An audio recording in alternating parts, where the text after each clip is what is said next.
Okay.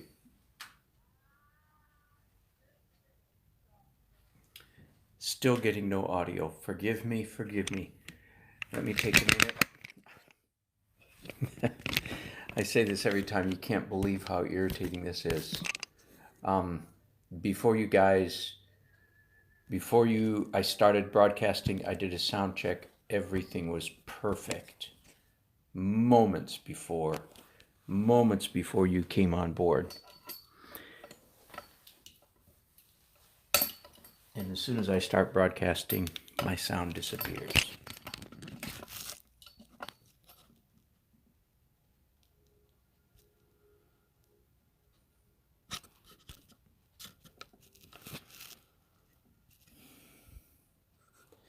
Testing 1, 2, 3.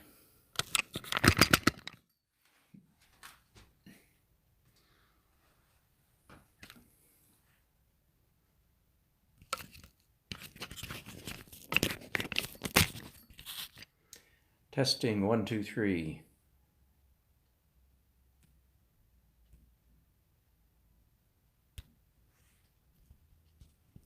Testing, testing. Okay. Oh, I'm sorry about that. That hurts so bad. Okay, here we go. So I was saying when you couldn't hear me, hi, my name's Dan. Today is Daily Art Adventure 365. Yay! I was hoping to hit that number in a year, but I certainly didn't make it. Be that as it may, all is well. And I am continuing a painting that I started yesterday. You can watch me do that if you're interested at Daily Art Adventure 364.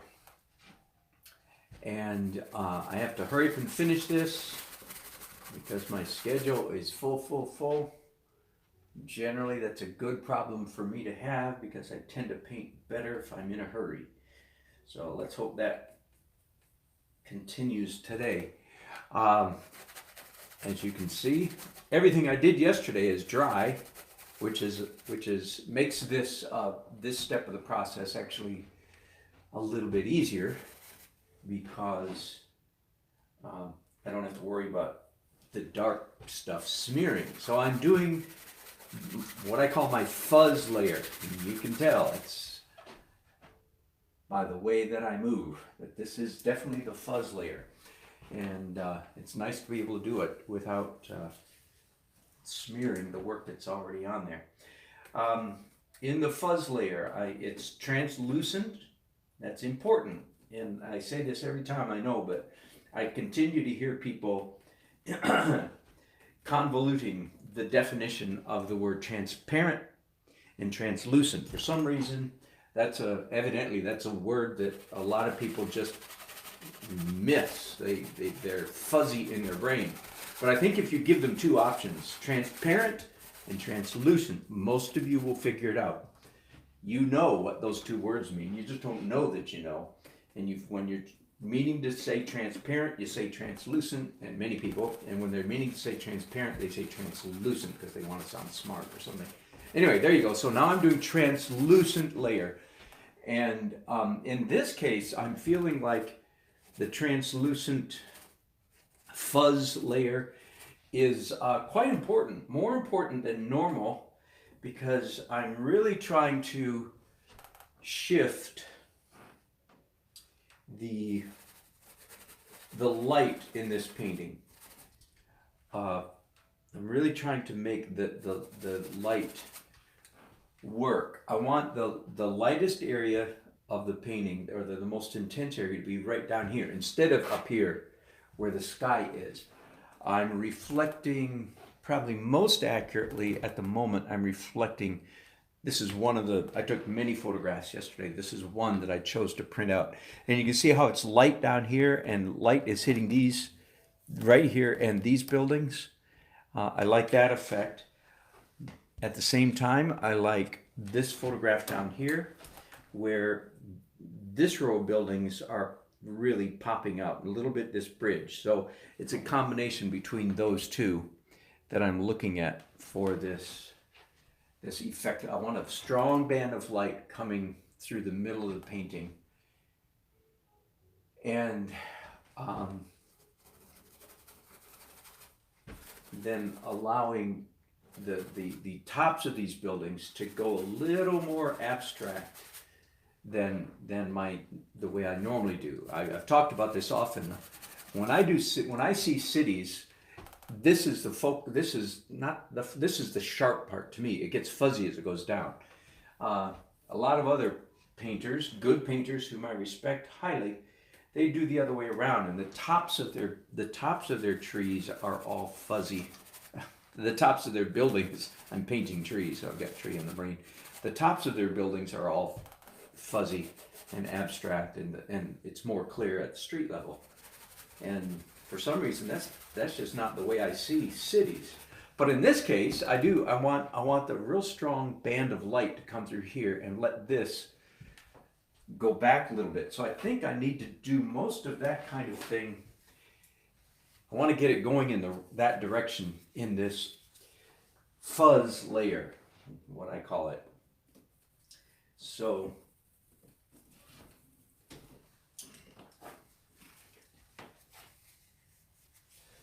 I feel like I've got quite a bit of work to do to make that happen. Picking up some ultramarine blue now with this white, a dirty blue, because I didn't clean my brushes. And let's get some of this sky going just a little bit bluer than it is.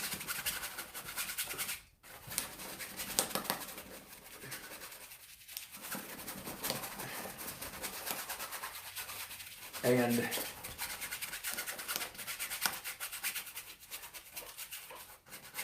when I'm painting like this, is when I really feel like the two-handed technique really serves me well, because I feel like if I were painting with one hand, I wouldn't have the nerve to do what I'm doing. Of course, now today it doesn't take much nerve, because everything I'm doing I can wipe right off. So today it doesn't take much courage, because I know I've got a safety net. Normally when I'm doing the fuzz layer, everything I'm painting is, I need to get some bigger brushes. I'm covering up too many acres to be doing it with those small brushes. So let's grab something a little bigger here. I decided on this painting, in a sense, to do what I did on Thursday night. I did the same scene from a photograph on Thursday night at a fundraiser, and it turned out really well. And in that painting, as in this one, I did a complementary underpainting in the sky. In other words, instead of blue underpainting sky, I did orange, salmon, pink, yellow, I guess more orange than anything else. So complementary to the blue. And now, as you can see, my goal at the moment is to fuzz out everything at the top. Fuzz it out with blue gray tones.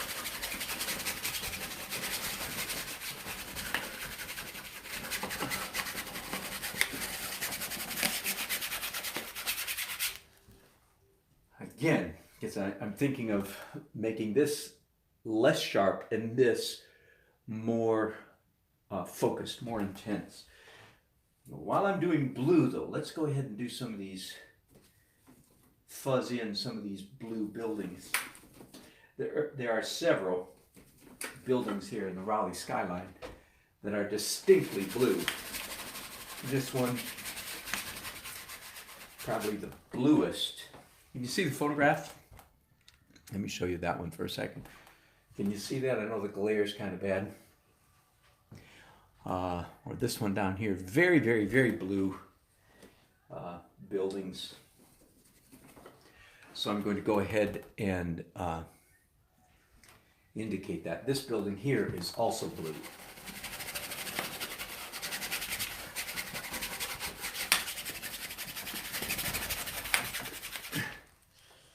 And that building over there on the far left, just getting in this painting, has quite a purple cast to it. So let me do a little bit of purple there.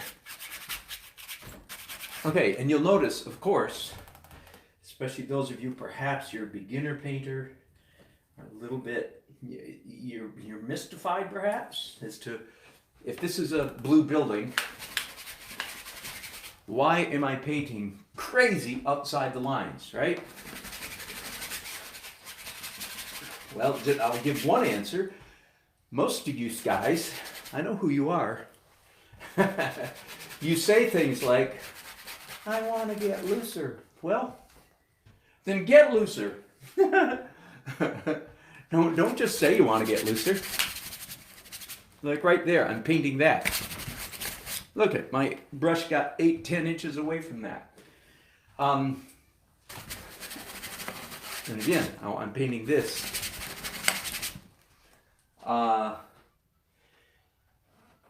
Let me answer that a little bit. I've said this before, so I know I'm always repeating myself, but I'm assuming I have a new audience much of the time when I'm painting. Okay, there is a breakable law of painting. All the laws of painting are breakable, but you better know what the laws are before you break them, or you're probably just screwing up. That's my oft-repeated mantra, okay? Here's one of the breakable laws of painting. We, human beings. What I mean by that is all human beings, this has nothing to do with your taste. No. This is all human beings, unless they're twisted by an art education or unless they're emotionally damaged adults. All childlike, innocent human beings. We like seeing parts of the object spill over into the background and part of the background spill over into the object. Now the word picture I most often use for this is a painting of a barn, a red barn, a quintessential American red barn, okay, in front of a blue sky. We like to see little bits of the red from the barn that is, whoops, accidentally literally spilled red paint in the sky. And we like to see little bits of the blue sky, whoops, literally, yes, blue paint in the barn. We like to see that transposition. And so that's a big part of the reason why I paint so crazy outside of the lines. Make sense? That's why.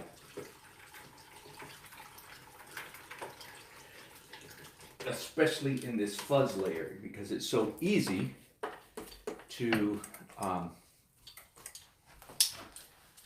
create that effect, that little bits of the object in the background, bits of the background in the object, and so forth. Okay, I'm going to go back to my warm white here. Take a second to clean up my glass palette. I'm running out of room already.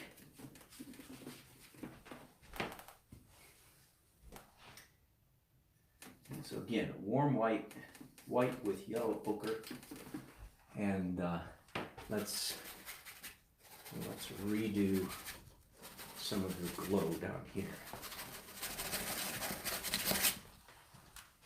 Are you with me? You understand my madness now? I'm not really mad. I'm just mad. Whoa! That kind of mad.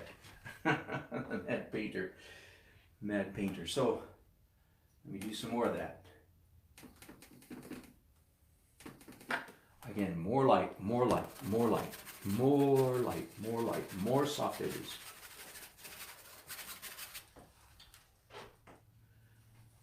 It was yesterday when I was out there painting. Again, you can watch me. It was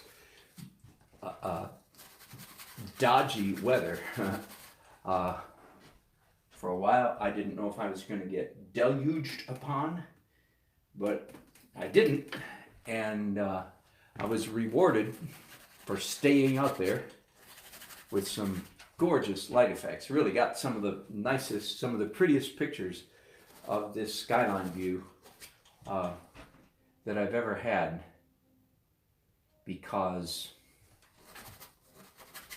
the weather broke and became just gorgeous. So I was rewarded, if you will. I was rewarded for staying out there, not running, packing up when bad weather threatened.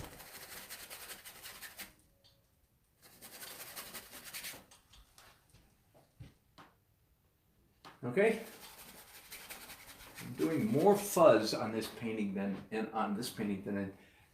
on my normal, because I really want this play of light. As you know, play of light, most important aspect of every painting is play of light. And I was treated by the weather yesterday to a spectacular light show, and I'm trying to reflect that to some degree. I want the painting, I want the scene to be what it felt like yesterday: misty, thick atmosphere, light really hitting down here, and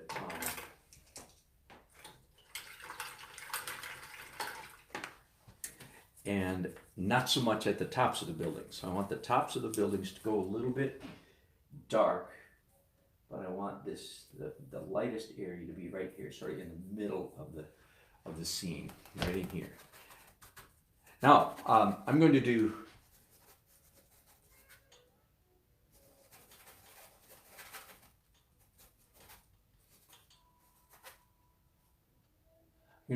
at least 2 more things before I go to the final layer. One is I'm going to do pencils.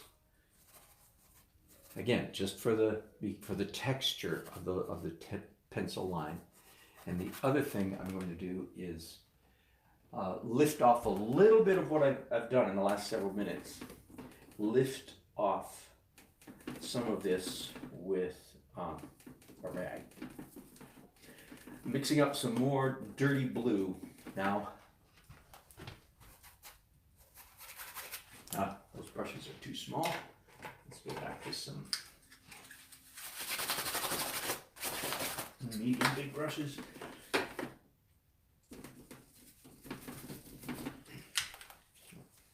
They're too wet.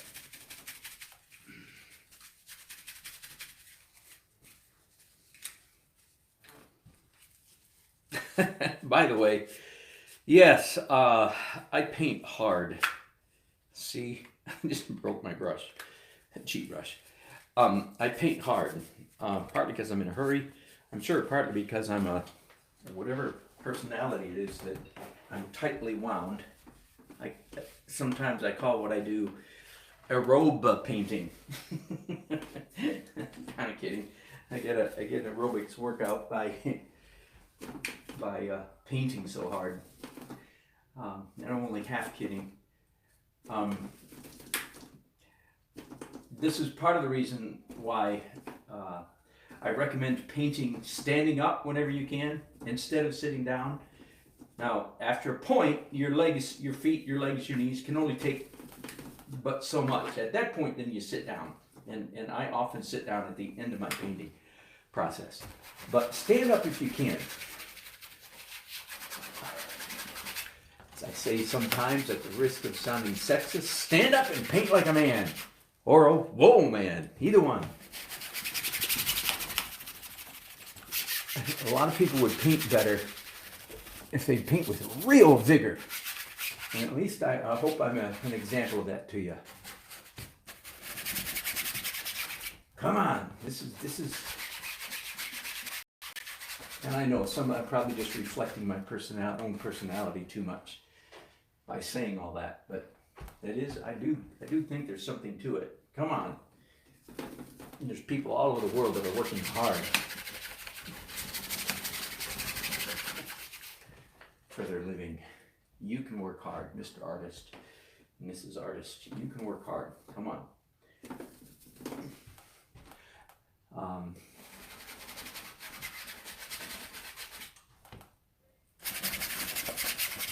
Again, I'm still I'm still working out.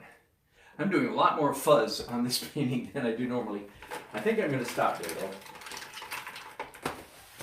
I think I'm generally happy with where that's going. Let me pick up a rag now and do just a little bit of lifting out.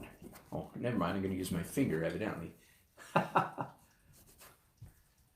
Some of these, you know, window details and so forth, I still want them to show up. So anywhere that I want some dark details back in the painting, let's do some of that right now. Okay, let me let you see this straight on and see if you can see the effect. And let me turn this off, see if you're getting it better. Yeah. Do you see that now? That actually, thanks John. That actually looks pretty good on the monitor. You see the energy is down here, not so much up there. Yeah. I've done this scene maybe 8-10 times over the years because it is the classic beauty shot of our city skyline. So I've done this view many times. Never done one like this. Never have done one like this where the intensity is here and it fades up there. But I'm liking it. Okay, next. Wait, am I done with the rag? Let me look real quickly. So right now it's whatever I want slightly darker. I'm lifting off some of the fuzz. Yep, I think that's all right. Now, pencils. Yahoo!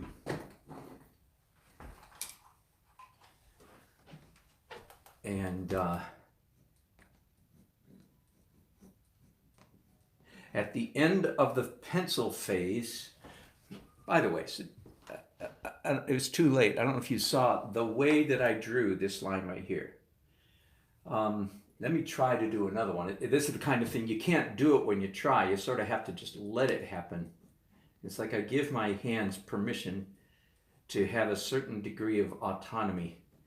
But my hand went like this. I'll do it in slow motion. I went, did you get that? That was in an attempt to render a straight line. That's a good example of how to draw well, both when you're painting and when you're drawing. And it's a good example of what I mean when I say that the primary purpose of this pencil added to my painting, because that's, as you know, an unusual technique. Pencil is not usually a part of oil painting. In old-fashioned traditional oil painting, the artists would do a charcoal sketch, but that is not parallel to what I'm doing here at all. They would do a charcoal sketch in order to achieve similitude, realism, drawing, and they did not expect any of that charcoal drawing to be manifest, obvious, visible in the final painting. Are you with me? I, on the other hand, am not using the pencil for similitude so much. It is slightly. That is to say, I'm drawing a little bit, but way more than that, I am using the pencil to achieve texture. There we go. That's the best way to put it. Why am I doing pencil? Because I like the texture that it adds to the finished painting. Now, at the end of this, I want to make sure, and again, for those of you who maybe if I'm influencing you in your technique a little bit, I want you to understand that at the end of this pencil stage, this pencil phase, my painting will be what I consider too liney-finey, too linear, too pencil-ish. Got it? Too linified. But it's not, I don't feel like it's, you see, let me back up. Okay, it's going to be too linified. But that doesn't keep me from drawing lines right now, because I know in the last stage of the painting, I'm going to be covering up a lot of lines. It'll be in the last stage is my final edit. And that's what comes after this, is the last stage, the final edit. At that point, I'm concerned with, I just concern myself with balancing. How much pencil, how much underpainting, how much fuzz, how many hard edit. The final edit is the last. That's the only part of the painting process that I literally call not underpainting. I'm on my, what, 14th layer perhaps of this painting. Started yesterday, finishing today. Maybe 12th, maybe 11th, I don't really know. Depends how you count the layers. I count every one of those is called underpainting. This included, of course, it's underdrawing, okay, but it's under. It's only the last layer that is literal overpainting, which we don't use that word, but we should because I'm running out of vocabulary. So I'm going to call it overpainting. So in the overpainting stage, I decide which pencil lines get covered up and which ones stay. Are you with me? Now I was starting to interrupt myself and say, okay, another way to describe what my painting process, which I think is a good painting process, and that is with each distinct layer, each distinct phase, each distinct step of the painting process, I'm concerning myself with essentially one problem, one issue, one task, one assignment, not the whole thing.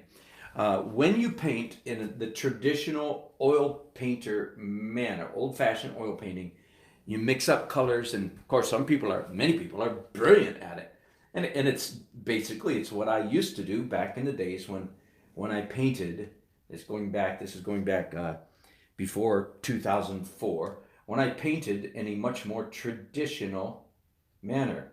And I've told that story before of how I stumbled on this. Essentially, the magic of transparency is what I stumbled on in 2004. And my painting took a strong turn. I was essentially in those days still coming out of the world of illustration. And if you look at my old paintings, like on my website, you can still see them. They're on the album called Fantasy, for instance. My fantasy paintings.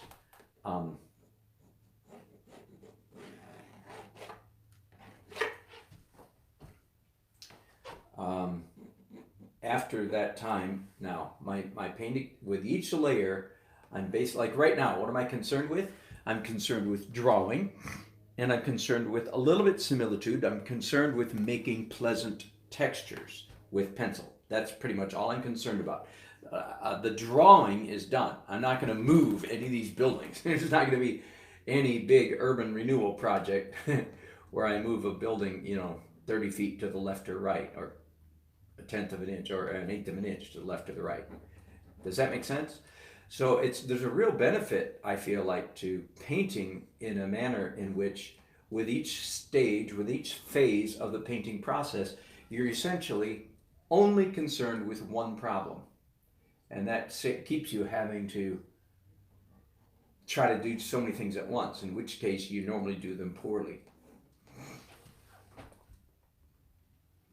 So, and how I got into that subject is by talking about at the end of this phase of painting, my canvas will have too many pencil lines on it. It's pretty obvious, right?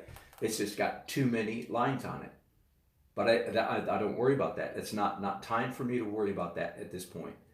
Right now, it's time for me to worry about putting the lines on, not taking the lines off. Next layer, I take lines off, okay? I say all that just in case somebody's maybe trying to be influenced by me to some degree and you want to learn. So how does he do that? So that's why I use so many words sometimes. So I'm thinking somebody, I hear from many of you often that you're at least attempting to some degree a little bit of what I'm doing. Thank you for that great compliment. It is a great compliment. And I appreciate it. Okay, let me time out here. Let me talk to my Red Cross friends. And again, I mentioned this yesterday. For those of you who are just watching my regular broadcast, I'm going to create an edited video of me doing this painting because 2 days from now, there's a fundraiser event for the American Red Cross taking place in Raleigh. I attended the event last year, had a great time, had a good sale, raised some good money for the Red Cross. And this year I'm booked. Saturday I'm doing a painting. Saturday I'm doing a wedding painting, so I can't be at the Red Cross on Saturday. So in lieu of that, me and the Red Cross friends, said, well, how about if you do a painting for us and videotape yourself, and we will play that video during the event and try to get people to bid on the painting. Okay? So greetings to all of you, my friends at the Red Cross. I'm sorry I'm not there with you tonight. I am painting across town at a previously booked engagement, but I enjoyed being with you last year very much, and I hope you're having an awesome time tonight. I'm sure you are. So I started this painting for you guys, for the Red Cross. Started this yesterday and expect to finish it today. And I will tell you that so far I'm pretty happy with the painting. Of course, you're standing there in front of the real thing, and I'm standing here in front of it unfinished. So I'm speaking a little bit by faith, hoping that it's going to be a good painting. And hoping that you're going to like it, and hoping that some of you are going to place some good bids on this painting when it comes available in the live auction. For two reasons. One is your great-grandchildren will be fighting over this. Hard to wrap your mind around that concept, isn't it? And you'll be enjoying it the rest of your life. And you'll not only enjoy the painting, but you'll enjoy the fact that you raised money to help a good cause. I don't know about you, but I have never been in a position of needing the Red Cross. And I hope that that record continues. I hope very much that I'm never needing the Red Cross. But you, like me, just watching the news, right? From year to year to year. Every year there's usually a natural disaster somewhere where who shows up? Who shows up with rescue? Who shows up with blood? Who shows up with medical aid and so forth? You know, it's the Red Cross. So what a good cause. I love the fact that when we give to the Red Cross, we don't have to wonder, well, how much of this money is actually going where it's supposed to go. With an organization like the Red Cross, it's been around for 100 years. We can be confident that they know what they're doing and they're doing good work. So again, it's my honor to paint for you guys tonight, and I do hope that you'll raise a good amount of money by bidding on this painting. It's being done specifically and specially for the American Red Cross.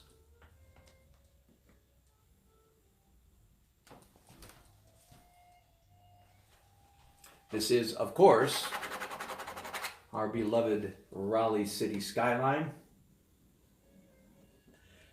I've never done one exactly this way before. I was painting out on South Saunders last night, and the weather was very dodgy. I was literally dodging raindrops and thunderstorms, but I stayed out there and was rewarded with this glorious light effect, where at one point the sun was hitting this front row of buildings, this bridge, the road, and these buildings right here, while the rest of the city was still back a little bit in twilight, and just a beautiful, beautiful effect. I was so glad that I stayed out there, and so that's what I'm trying to capture. Even though as you may know, I've done this scene so many times as a resident Raleigh artist who paints the city. You can imagine I've done this view a lot of times, but I've never done one like this with this kind of lighting. So I hope that you like it.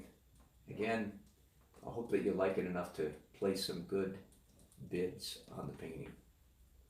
Hope you have a good night. I hope to be back with you guys next year.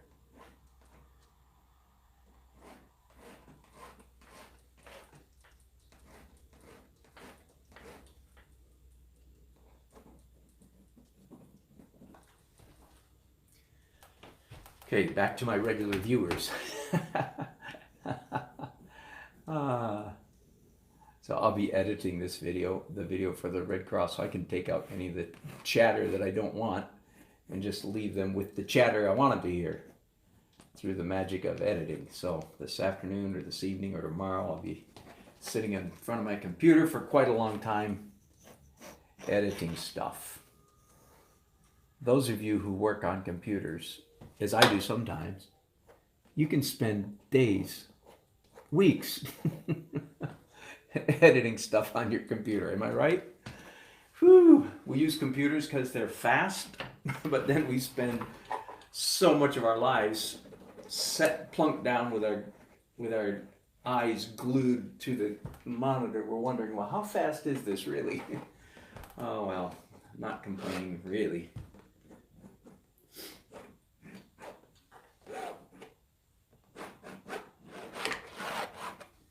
I've also never done this scene where I was zoomed in as much as I am on this. Usually I get all of this building a little more, and there's a big tree over here up close. I usually get that.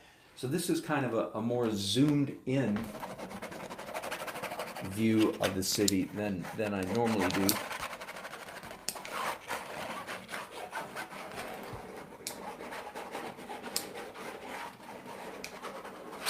Okay, about done, I think. Yahoo! This is a good place for a break. Take a break for a few minutes. When I come back, I do the slowest. The painting is 95% finished, but this last 5% is slow and meticulous. It's the final edit. Those words say it all, the final edit. You're welcome, Mark. Good to have you on board. Glad you caught me today. So, little break. I'll be back in a few minutes.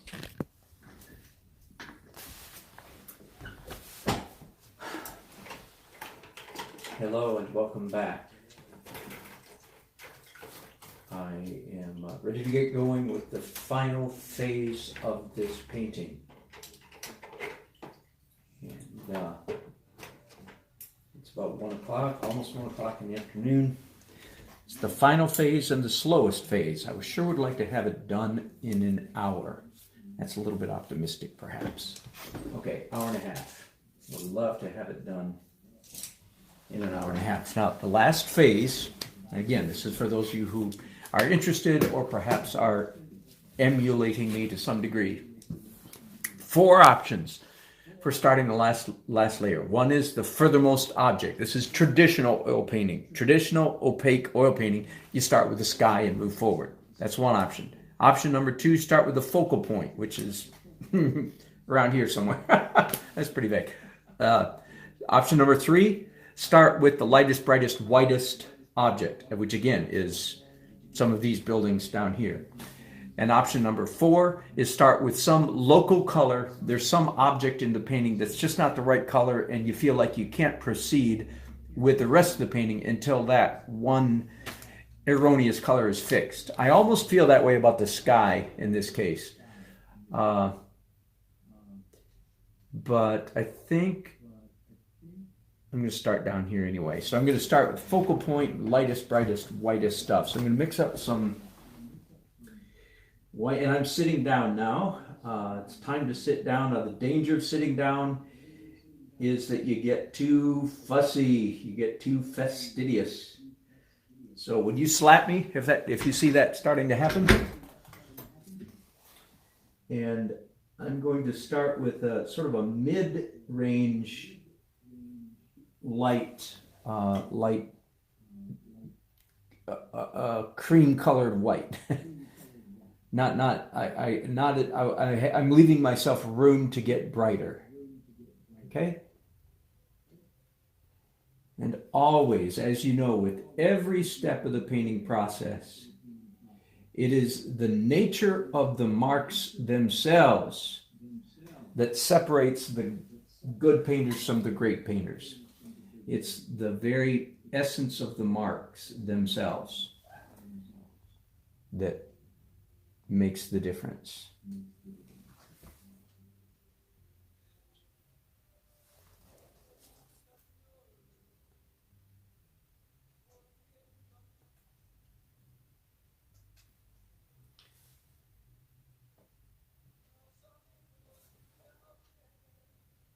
I've got a car down here that is drawn entirely too large. Let's take just a second just to fix that.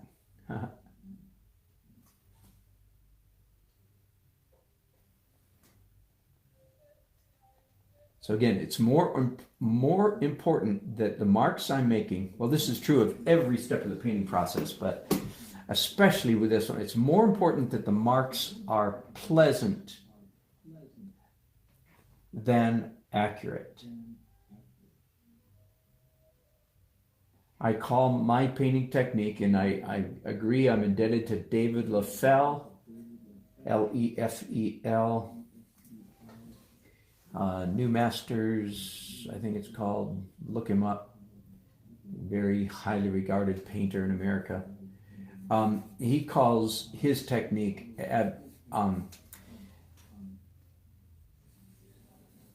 abstract realism, and I think that's a good description for my technique as well. What it means for me is that the abstract issues in the painting, the brush strokes, the color, the composition, the values, the texture, especially the texture, all those things are paramount over similitude. That's why it's not realism per se, it's abstract realism. It's the description that I think fits my painting technique. Okay? I like that. I think before I leave, let me zoom in here so you can see this a little better. So I just did a bunch of painting with the same color of paint. Whenever you do that, that's a good indication. There is a good chance that you need to do this next trick, which is I've just mixed up a color that is slightly lighter, slightly brighter than what I just put down, and I'm going to come back and touch up just little bits here and there on top of what I just did. Does that make sense? It's the on top of it. First of all, it's slightly lighter. That's important. And the fact that I'm doing it on top of what I just did a few minutes ago. Not covering up completely, of course. I'm assuming you understand that. By the way, there's a good place for a soft edge right there. Glad I saw that. So you perhaps have heard me say before, the human animal.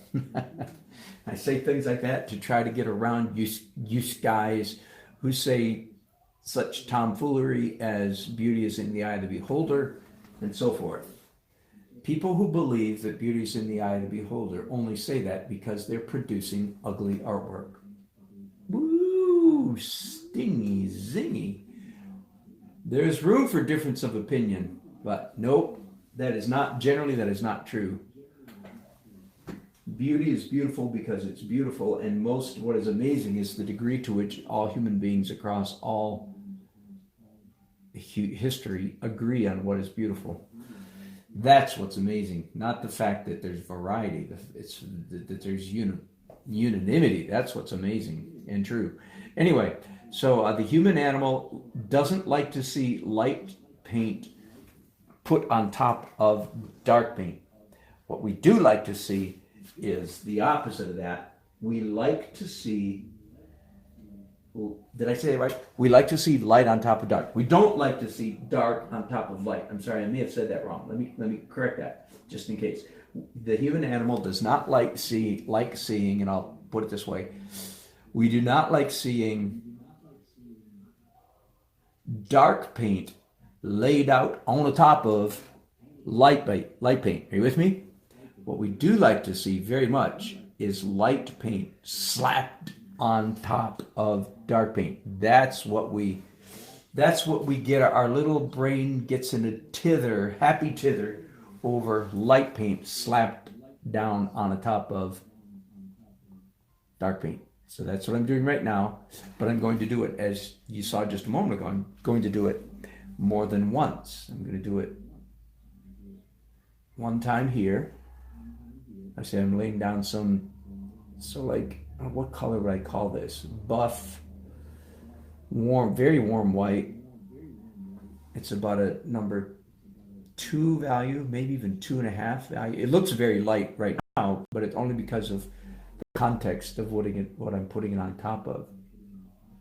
And as you can see, I talked when I was doing the pencil lines, I spoke about how it's in this final layer it's the final edit, so what I call what I'm doing right now, where I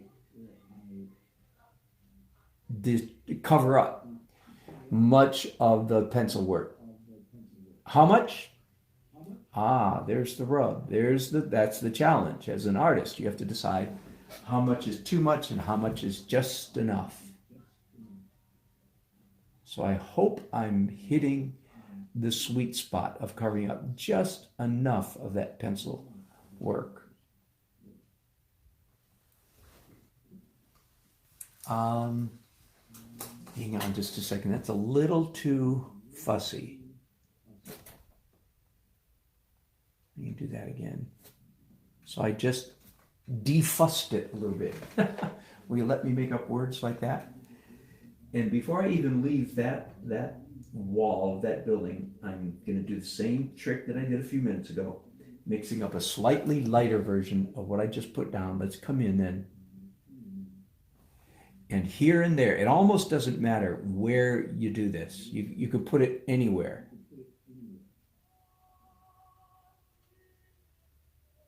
Does that make sense?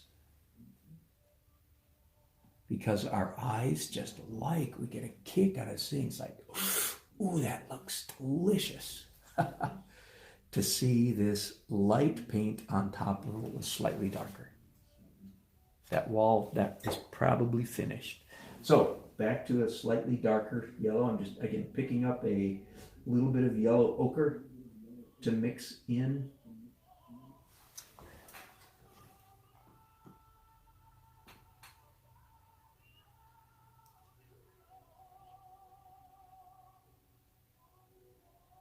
I know what color this is. I don't know how many of you guys are old enough to remember manila paper. Well, you know what? Manila envelopes, file folders, are essentially the same color. I was going to say, when we were in elementary school, the school system ordered this, what must have been atrociously cheap paper.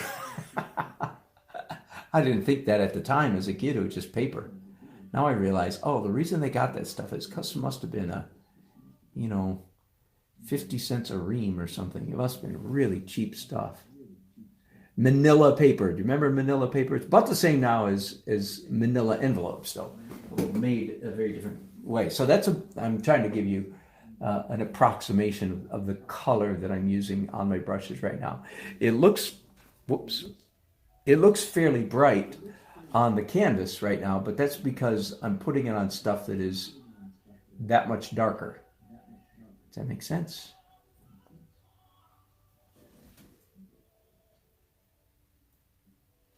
And I'm going to lighten this, but all of this stuff up here is metal. It's a gray color, so not this would not be the appropriate color. Well, I've got this still on this color on my brushes.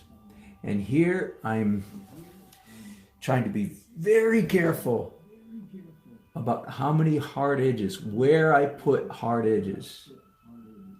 Like in reality, this edge of this building right here is in the photograph. Can you see it? No, here, let me adjust you for just a minute. Here, can you see that? So this edge of this building right here is in the photograph razor sharp.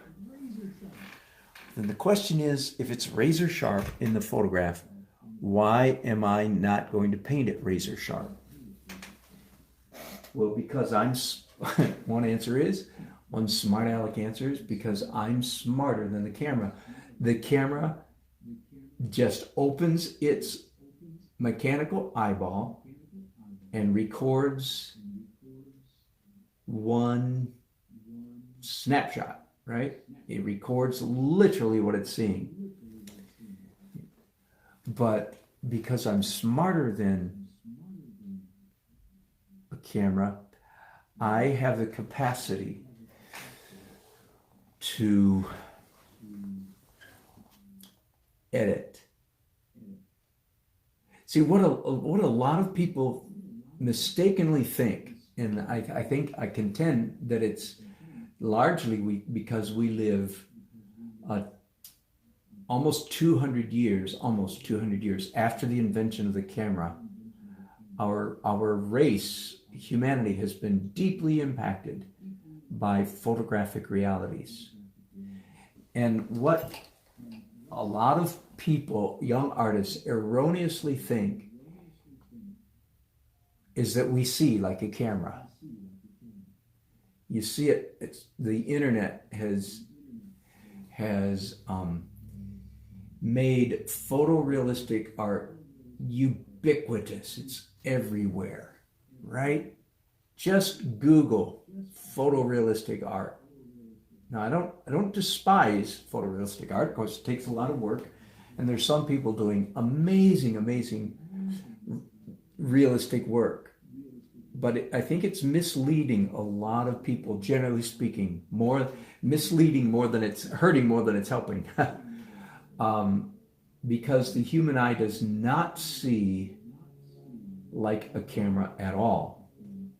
Let me describe for you some of the essential difference between the way the human eye sees and the way camera sees. Okay, so I already described a camera opens its mechanical eye shutter and clicks all the information onto the film or whatever it is, the digital, the older days it was film, you know what I mean, onto the recording device. It makes no distinctions whatsoever. Let me grab this. So when the camera lens opened on my wonderful Android phone, it saw this leaf the same way it saw this light pole. It saw this window in this one building the same way it saw the tip of that building. It saw the logo at the top of the PNC building the same way it saw the taillight on the back of this car. Are you with me? It sees everything in a split second, uniformly the same. Okay, that makes sense. Well, how does our eye see? Not at all that way. Only, what's the number? 4% of your visual scope, the area that your eye can see, only a small percent, I forget what it is, you can Google it, find out. A small percent is in focus, everything is out of focus. That means that we don't see like a camera. Okay, so what does that have to do with painting? Because smart person could rightly say, well, if you only see this much, then you should do the painting the way a camera works. You should paint the whole thing in focus and then let our eye, this much is in focus, wander all over the painting the way it does all over a photograph. Are you with me? Why don't we paint like the photograph? Because if we look at the world a little bit at a time, then why don't we paint a little bit at a time? Won't that give us the most? The answer is no. The answer is no. That is not. How to say this now? Hang on just a second. I need to focus and try to mix up the correct color green that I want right here.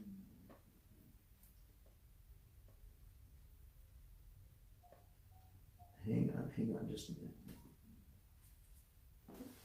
What I put on there initially was a little too bright.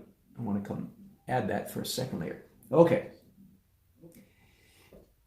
Here's one way to describe the painting process, is that the good artist manipulates the viewer, manipulates the eye of the viewer. And I like saying it that way because it's so counterintuitive, because all of us human beings, especially us proud, independent, overly independent Americans, and all you anthropologists have an idea of what I mean by that. Not all of humans in all of history have been like us Americans are. We are ruggedly and foolishly independent. So we say, no, I don't like being manipulated. No artist going to manipulate me. That would be ignorant, right? That would be foolish talk. Because in fact, the art of manipulation is what creates beauty in the viewer. It's what gives us an aesthetic buzz is if the artist has done an excellent job of manipulating us.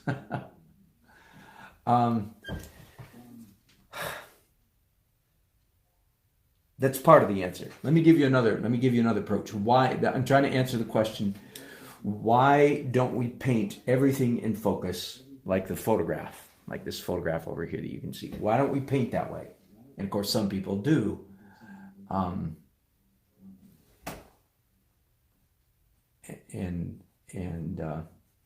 I pray for their souls. I'm kidding. Why don't we paint that way? One of the answers is, okay, so let me widen this out for a minute so you can see me. This would work much better if you were sitting right here with me in my studio. But let me ask you for a moment to look at this edge of the painting. Right? You see that? Better yet, look at the edge of the photograph, because there's a white line, right? Or let's look even at this one. Look at that line. Do you see that? As you stare at it right now, gaze at it, look at that really carefully. As you're gazing at that white line, you can see that it is sharp, crisp. Of course, we're dependent on the resolution of the devices that I'm shooting with and that you're looking with, right? But you get the idea. It's sharp and crisp and accurate and so forth, right? And again, so some people would say, so that's the way you should paint. You should paint things the way they really are. And I'm going to say, no, I don't think you should. And here's part of the reason why. I already talked about that the artist's job is to manipulate the viewer. Here's another reality. While you were gazing carefully at this white edge of this paper, not only was everything else in your field of vision, or in this case, on the monitor that you're looking at. So again, this doesn't work quite as well because you're not here with me, but you can imagine, you know where I'm going with this. While you were gazing at that white line, most people would say, yeah, everything else was out of focus. And I'd say, yes, everything else was out of focus, but way more than that. Listen to this. While you were gazing carefully at this white edge, everything else in your field of vision was not only out of focus, it was actually dancing around. It was having a old-timey Renaissance country dance. Things were interposing, transposing, things were moving, things were wiggling. That's a good word. Everything else in your field of vision, let's say if you're looking at, especially if you're watching me on your phone right now, I'm this big, right? Your whole phone is this big. So everything around your phone is the better illustration, was dancing, wiggling, trading places, interposing, transposing, all those kinds of words. The rest of your field of vision was having a hoedown. That old-fashioned American pioneer dance, it was having a hoedown. It was dancing. And so if I will paint my painting in a hoedown manner, oh boy, we are really pushing the bounds of language here, aren't we? If I will paint everything in this visual dancing manner, your brain will actually feel more at home scanning my painting than it would scanning this razor sharp photograph that we were looking at a moment ago. And real good photographers know this, by the way. That's why good photographers are not taking, if you will, stupid snapshots like I did yesterday. They will play with depth of field, they'll play with lighting, they'll play with focus, depth of field, focus, same thing, related. You know what I mean? That's what good photographers do. They are trying to do exactly what I'm doing in my painting, to manipulate the viewer. And I'm tired of talking about that, so let's move on. There, when I get tired of talking about it, we quit talking about it. That's the beauty of being your own director.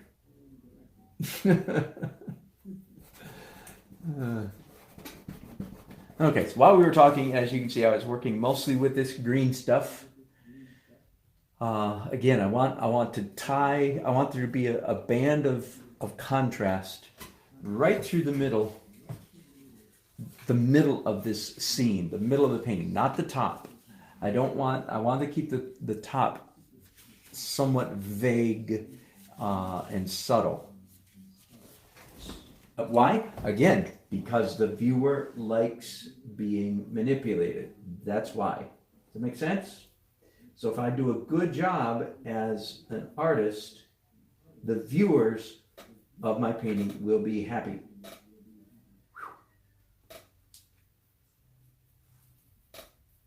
I'm mixing up now a medium muddy gray. I want to tackle this building right here. Let me look at that color. I'm not sure if that's the color I want.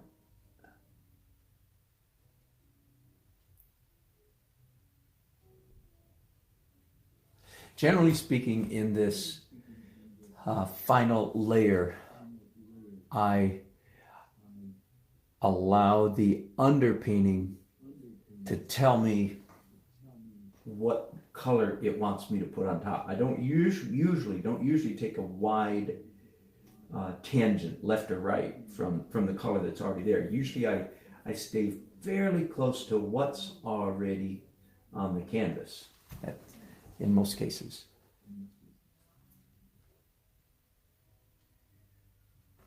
Again, I just add a little bit of purple violet to my brushes, so I'm a little closer to what was here. I don't want to get too far away.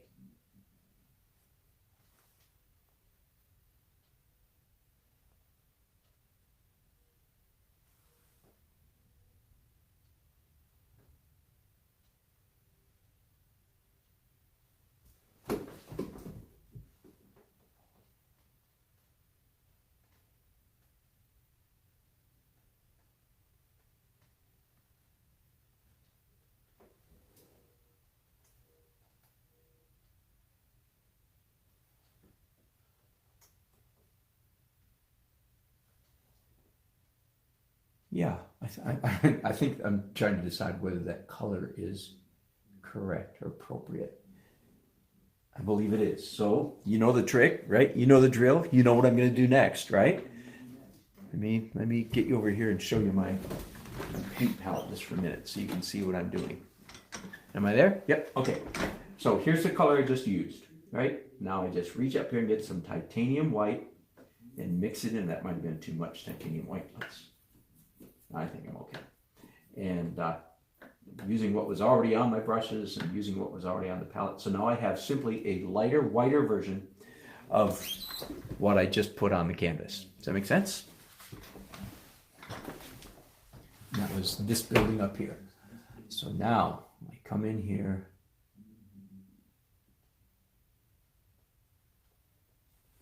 And do the same color but lighter, because our eyes get a kick out of seeing light paint on top of dark paint, especially if it's subtle. Our eyes are so sensitive.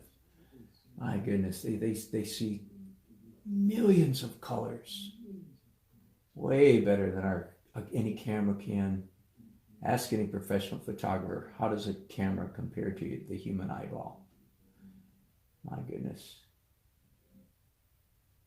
No comparison so far. The camera can do things we can't, but our eye can do adjust to lighting and so forth. Yeah, I think I was going to do some there, but I think I want that corner, this wall right here, by the way, that you can see. It's part of our, this whole building, sorry, I'm jerking you around. This whole building right here is our fairly new convention center. The last 10 years or so, I believe it is. And of course, it's the crown jewel of our downtown. It's a beautiful, beautiful big building, brings in millions. Thank you for that nice comment. Glad it's entertaining and informative. The building brings in millions of dollars to the city, as you know what convention centers do. And this particular wall that is so prominent in our city skyline is called the Shimmer Wall. It's very, very cool, clever, just a waste of money. I'm being facetious. It's beautiful, and it's not a waste of money. But it serves no utilitarian purpose other than just to show off. It's a huge wall. I would guess 80 feet tall and 240 feet wide, something like that. And it's covered with millions of little metal round things about this big. Each one hung by the top so that each round thing wiggles and jiggles in the breeze like this. So it's called the Shimmer Wall. And there's the image. Raleigh is called the City of Oaks. It's an old, going back to colonial days, nickname for our city, City of Oaks. And there are a lot of oak trees here too, so it's no great mystery why is it called the City of Oaks. And there's an image of an oak tree on that. And as the wind blows, waves, ripples go across this. So it's a lot of fun. It's a point of pride, local pride for people in Raleigh. Just a thing of interest and beauty. I'm sure that the artsy, fartsy people in the city don't approve of it because it's too beautiful. Sorry, that was a not so subtle dig at the art establishment. If you think that the art establishment only likes things that are ugly, you're exactly correct. Did I talk about this yesterday? I can't remember if I did or not. I think I did. That in the art establishment culture, forgive me, I think I'm repeating myself. I'm going to say it again. In the art establishment culture, by that I mean the culture defined or circumscribed by the university art departments, virtually all university art departments, the municipal museums like the North Carolina Museum of Art and your particular local, not if it's privately owned, like in Fort Worth, Texas, the Carter Ammon Museum. I don't think that's public. I think it's private. So they can do whatever they want. But the public museum is supported by public money, that they are instruments of the art establishment. And the universities, the museums, and the municipal art associations, for instance, in the city of Raleigh, the City of Raleigh Arts Commission, okay? By the way, all these things have one thing in common. They're all supported by tax dollars. In that culture, the word honest, like if your artwork is described as being honest, that's a synonym for ugly. In other words, if they would try to explain why they don't care much for my style of artwork, the reason they would give is that it's not honest. It's decorative. They say you're just painting pretty postcard pictures so people can decorate their homes. I'm not going to answer that. I have a whole book answering what's wrong with that answer, but I'm not going to go there right now. But you should be interested to know that honest, if they describe your artwork as honest, what that means is it's butt ugly. And that should give you a clue as to the philosophical underpinnings of the modern art worldview. They believe that ugly is true and beautiful is a lie. Okay, I talked about this yesterday. That's as far as I'm going to go with that. And anyway, never mind. I'm going to stop there. So I'm painting, but I believe I believe that all human beings have an innate craving for quality and beauty. Even those who listen to this, the people who serve, for instance, on the City of Raleigh Arts Commission, they agree to procure art for the City of Raleigh that is mostly ugly because they consider it honest. But almost everybody serving on those kinds of boards are fairly wealthy people. They're the only people that have the discretionary time to give themselves to working in such a capacity. You with me? When they go home at the end of the day, they do not pull up in a driveway at the end of which sits an ugly house. Oh, no. They pull up to a beautiful house because the human animal intuitively desires, yea, verily, even here he slips into King James again when it gets really serious. The human animal intuitively craves quality. So even though the people who own, like the Museum of Modern Art in New York, what they approve for the museum and what the house that they live in, I don't mean the art in their house, I mean the way their house is put together. These are wealthy people and they live in beautiful houses, thereby belying their official art fartsy position that they claim to support as owners, as managers of, say, the MoMA, the Museum of Modern Art in New York. Are you with me? So I contend they're deeply, deeply confused and conflicted people. As are the poor artists who create ugly artwork, are deeply confused and conflicted people. Many times, I'm going to be really mean here, many times the people that do ugly art, like Michael Basquiat, I'm going to say, is because they had artistic skill, but they lacked the discipline, which to create beautiful paintings takes, again, I'm going to use a naughty word, so I'm warning you, not very naughty. I like to say that, in case you're, it takes a hell of a lot of work in practice to create beautiful paintings, right? That's what my whole channel is about. And those who don't have the discipline or the character to do the work that is required to create beautiful art bail out some of them and say, well, I'm just going to do ugly, angry art, honest art. Okay, you've gotten a boatload of philosophical rambling from me in the last 2 days, so I'm going to stop right there. Let's just go back now to talk. But let me explain. Why do I go off on these tirades of philosophy? The reason is because I feel bad for students who are truly confused by the art world. So I want you to know there are two art worlds. One is the art establishment,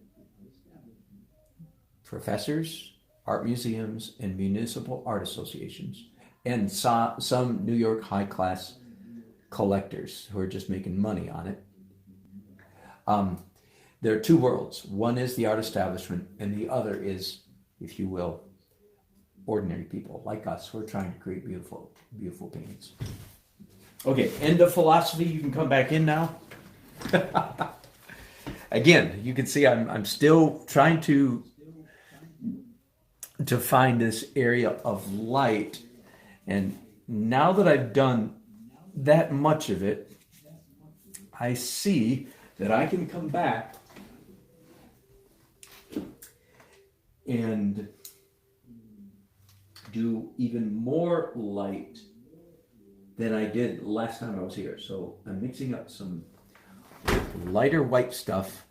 And where do I want it? I want it at the bottom of this building right here. A little bit there, a little bit there. I want it here. I want it in this shaft. So anywhere that I can come in. And by the way, this is the place for impasto. Not an impostor. This is the place for thick paint. Yes, it does, by the way. In the Italian or Latin, it does come from the same exact word as pasta that we eat. The impasto of the artist and the pasta that we eat. Yes, it's the same root word. Paste. Right? We eat paste and we paint paste. While I'm on the subject of impasto painting, I don't want to tell you this often, but I use, hang on, let me get this in the right place for you. There you go. I use alkyd. See that word right there? Alkyd. That just means it's a fast drying oil paint. It's an oil paint with alkaline added to it, which makes the oil paint dry faster. So all my titanium, actually I do have a couple tubes of old stuff that's not alkyd, but all my titanium paint for the last 5-6 years has been alkyd. Why? So that I can do what I'm doing right here, which is plaster on some thick paint, because people like seeing impasto. They like seeing some thick paint. Again, every rule can be broken, but you better know the rule, or you're probably just screwing up. So all you painters, listen to me. People like, I'll be my honorary self again, say the human animal likes seeing thick paint on the canvas. Why? I don't even know why exactly. I mean, I have guesses. I'm not even going to go there at the moment. I'm just telling you, pay attention. People like to see thick, fat paint on their paintings. And if this was regular titanium white, so this is what I'm using right now is about 99% pure titanium, which is a tiny bit of yellow ochre in it, or Naples yellow. So it's a warm white. If this was regular titanium, these blobs would take at least a week. That one right there would probably take 2 weeks to dry, maybe 3. Because it's alkyd, it'll be dry in a day and a half. Got it? Let me stand back now. Look, am I getting the light effect that I want? Yeah. I also see, okay, wait, there's more room. I don't want to carry this light too far afield. Are you with me? I don't want to get it. I'm not going to go up here. That would be a disaster.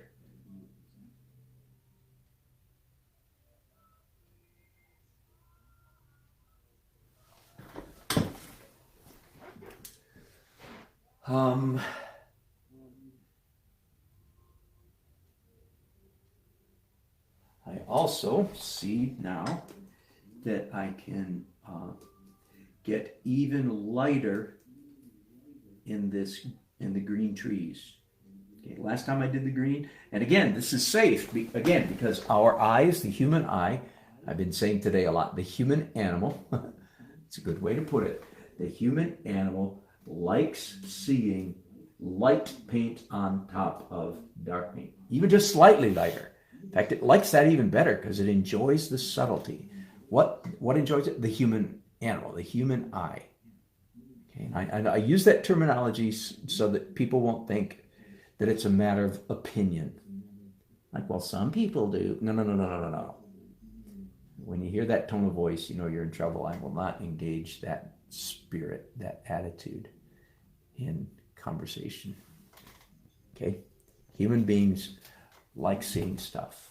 That's why my book is called The Breakable Laws of Painting. There are laws. No, the only people say there aren't laws, either should be because they're playing with semantics. If they do beautiful paintings, they very well know what the laws are. They just don't call them that. Usually when people say there are no laws of painting, what they say next is, you give me any law and I'll show you, a painting, a beautiful painting that violates the law. Well, of course, that's the name of my book, The Breakable Laws of Painting. Every one of them can be broken in certain circumstances. Okay, I'm okay with what's going on mostly right now. Looking for here we go, another fan brush. I want this green stuff, I think, to be just a little softer than what I just did. A little too much attention.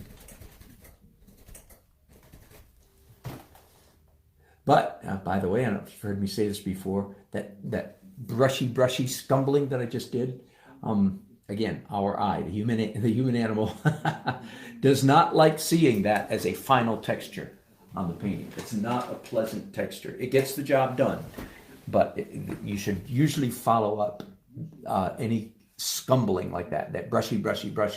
You should follow it up with some real painting, which is you put paint on the canvas. Okay. I've been talking for a long time here. I am going to hang up on you guys because I just feel like I need a little bit more focus for a while. I'm going to bring some light, not too much, some light into the bottom of this building and darken it up, fade it up as we go up. Some blue, but very muted in these buildings and so on and so forth. And then when it gets to the sky, I'm going to be doing mostly gray, but allowing this, what's blue right now, blue on top of orange. Allow that to show through when I apply the opaque gray at the bottom.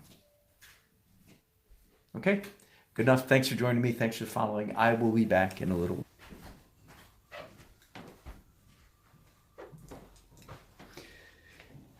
Hello, welcome back. Hello, Shirley. I missed your comment earlier. Good to see it now. You want to paint, but it looks kind of cartoony. Just keep working. And some of what you're doing is your own authentic native hand. That is, you can't paint like me and I can't paint like you, but some of what you're doing is your native hand. And I know she's probably not on right now, but I'll go ahead and tell the rest of you. Beginners are at this disadvantage of not knowing what I'm calling it their native hand looks like. That is their authentic voice, if I can use a different word picture. And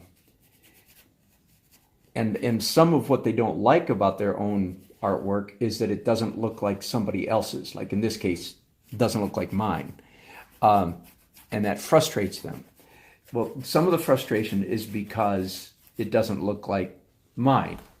That's an inappropriate frustration. Some of the frustration is because it's your own hand is, so to speak, still immature. So the two things. What you want to try to do is be frustrated by the immaturity part, but not be frustrated by the fact that it does your native voice, your hand doesn't look like somebody else's. Okay, welcome back. I have been painting ever since we left, an hour ago, whatever. I've done quite a bit of work, and those buildings are maybe finished. This building may be finished except for the very top. This is not finished. But I feel I'm at a point now where I need to come in and do this sky because I don't like that mark. Because I don't know what these buildings are going to do until I get the sky a little bit roughed in. So I've got pale buff, pale warm gray, medium warm gray on my brushes right now. And I certainly am. I certainly am achieving what I'm after. Let me bring you around here and let you see this again, straight on, and turn off this light so you get a little bit more whole view. There we go. Okay, so that's kind of what it looks like, and I certainly am achieving what I'm after. Is this shaft of light down here going fuzzy, you know, lost in the mist down here and lost in shadow down here. Kind of dramatic. Now, I know that ruins the view for you, but that's good lighting that I need to paint with. So forgive me while I jerk you around. I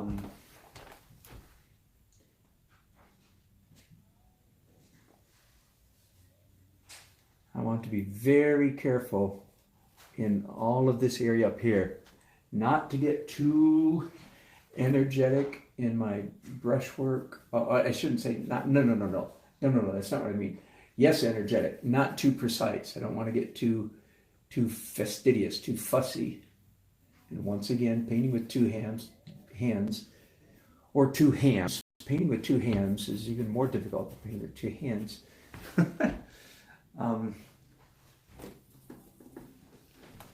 And up here, I want the building is almost the same color as the sky.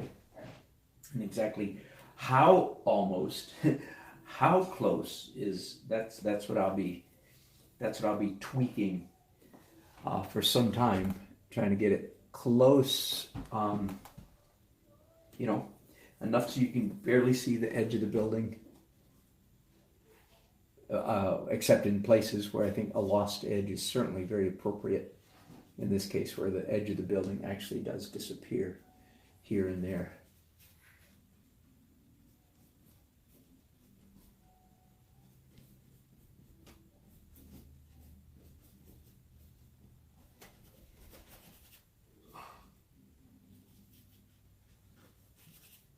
Covering up quite a bit of pencil work right there.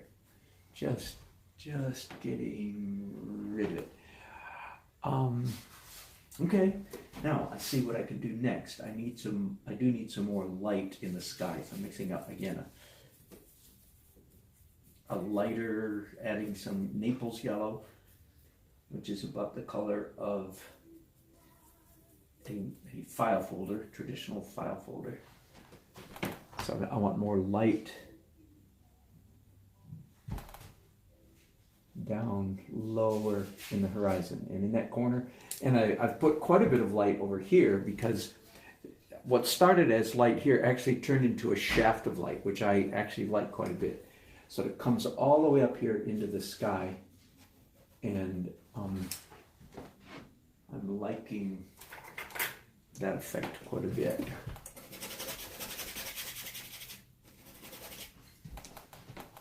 Also brings a nice little bit of attention to this red building up here, which is, of course, a very distinctive part of our Raleigh City skyline. It's the headquarters of Red Hat, techie company, you know, internationally fairly well known. It moved into Raleigh, I don't know, 10 years ago. And so it's nice to be able to highlight that just a little bit.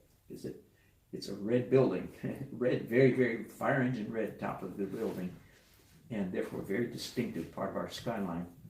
So to have the shaft of light coming up this way is kind of a nice little trick.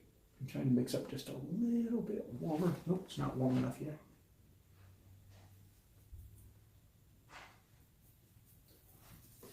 Let's try this. There we go. And once again, you saw a few minutes ago, I took a brush like this and scumbled. Scrumble, right? It's an onomatopoetic word, I believe. You know, why do we call it scumbling? Because that's the sound. Scumble. and to get the color that I wanted up here, the softness and color. But that scumbling is not a pleasant final texture. It's good for getting the color you want in an area, but it's not good, it's not a pleasant final texture.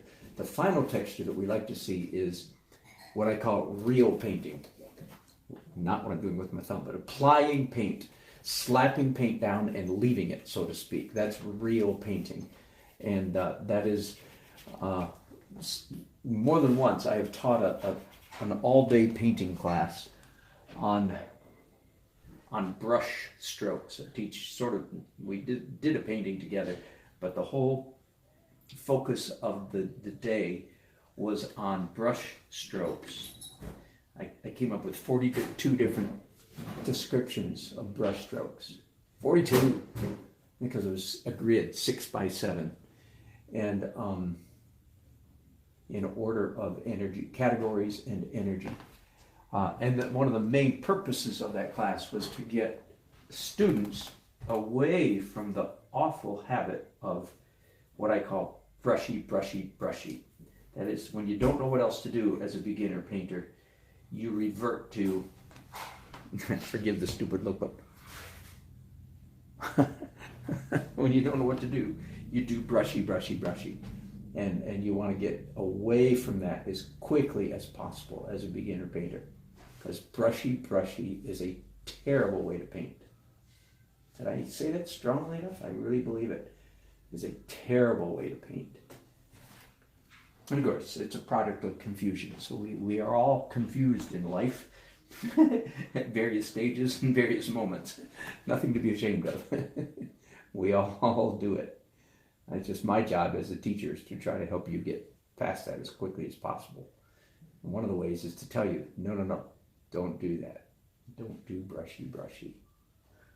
So a minute ago, I did brushy, right? So I was breaking the law, breaking the rule, but then I came back and followed up with, again, what I've called real painting, which is where you come and you make marks. You put paint on the canvas and you leave it like that. Most of what I do in this last layer of painting, most of what I do is single strokes. I put paint down and I leave it. I don't blend it very much. There, I scratch it sometimes. Okay.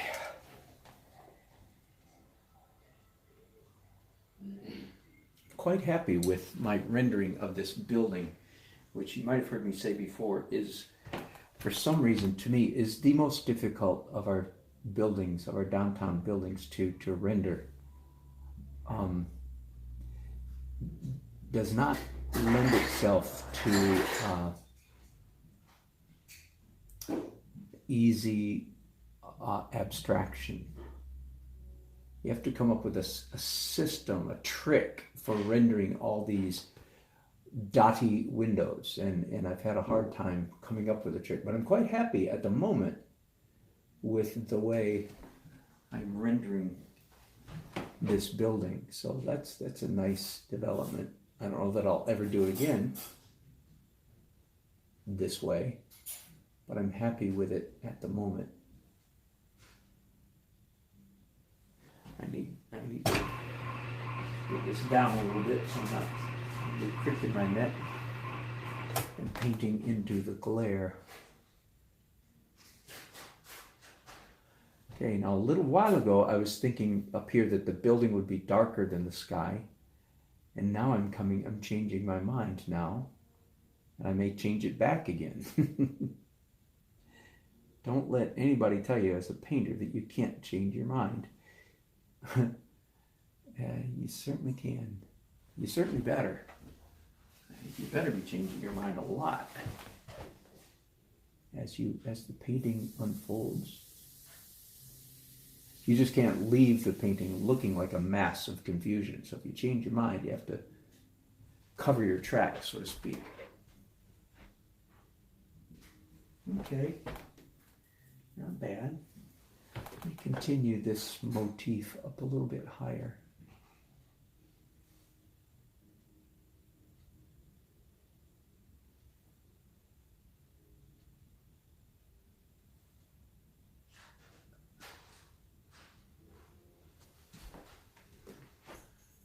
Yeah. Yeah, I think I'm liking that. I'm going to darken that my mixture here just a little bit. Again, muddy, muddy, muddy colors. Of course, mud has absolutely nothing to do with color. You know that, right? Mud is misuse of opacity. If you want to hear more about that, hang up here and go to YouTube.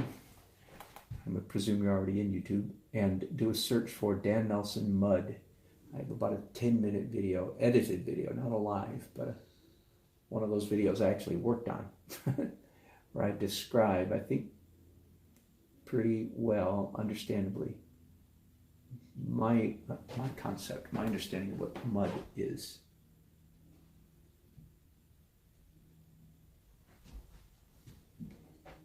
Okay. Almost done. I feel like with this building, that would be nice to have it done because it's such a prominent piece. Okay, so as you can see oh, you can't see because of that glare. Let me see if I can give you a real side angle view for a while. Yeah, that's not great, but you can see it there. The building, this building disappears simply because of the lack of contrast. There's not much difference between this value and this value. Over here, down here a little bit more, but up here almost none. So I think the effect is working back now to where you're getting almost nothing but glare. Sorry about that, can't be helped. Now, let me go back down to the sky area down here. I feel like I don't even know what color to make these buildings down here until I get the sky locked in. So I want to get the sky done, and then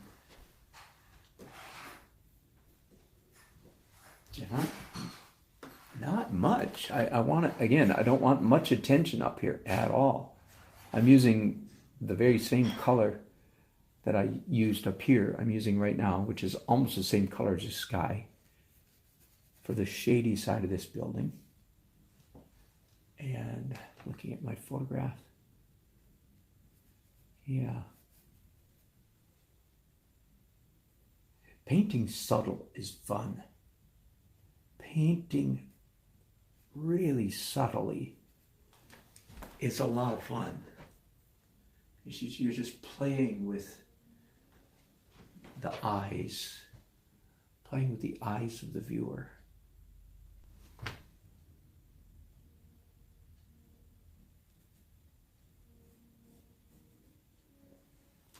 Again, I think this dark shaft right here is just too contrasty, so I'm just going to lighten it up again with the same muddy beige, tan, gray color.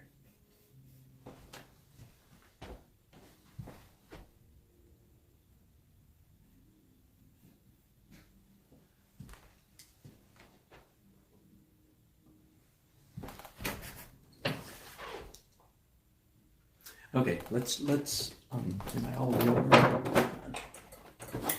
Yeah, okay, I'm all the way over. Let me move you just a little bit then.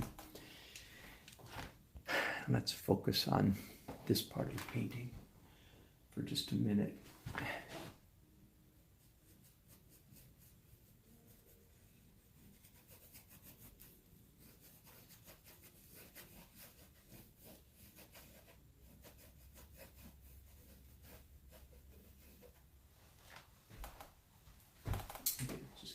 Off these brushes with. By the way, here's a funny little tip. I've gotten in the habit, I should have had this habit 10 years ago, of at the end of a meal, like with our family, you know, some people use their napkins, throw them out. There are a number of napkins on the table that were barely touched, if touched at all. Well, we don't want to use them again for a meal. So I've gone around, I grab all those napkins, those lightly or barely or not used napkins. I grab them all now and say, I'll use those and put them over here on my easel so that I use those in painting. And the same thing when my wife and I are out for dinner or coffee or a fast food restaurant, you know, you get either they throw in the bag a handful of napkins, or you grab a handful of napkins out of the dispenser. You know what I'm talking about. And then you end up not using half a dozen or a dozen of them, right? I finally got in the habit of, wait a minute, I can really use those in my painting. So I've gotten in the happy habit of just tossing them on my easel down here. You know what I'm talking about? This this area down here. So I just stick them in there and save money, save time, save the world, save a tree. You got the idea.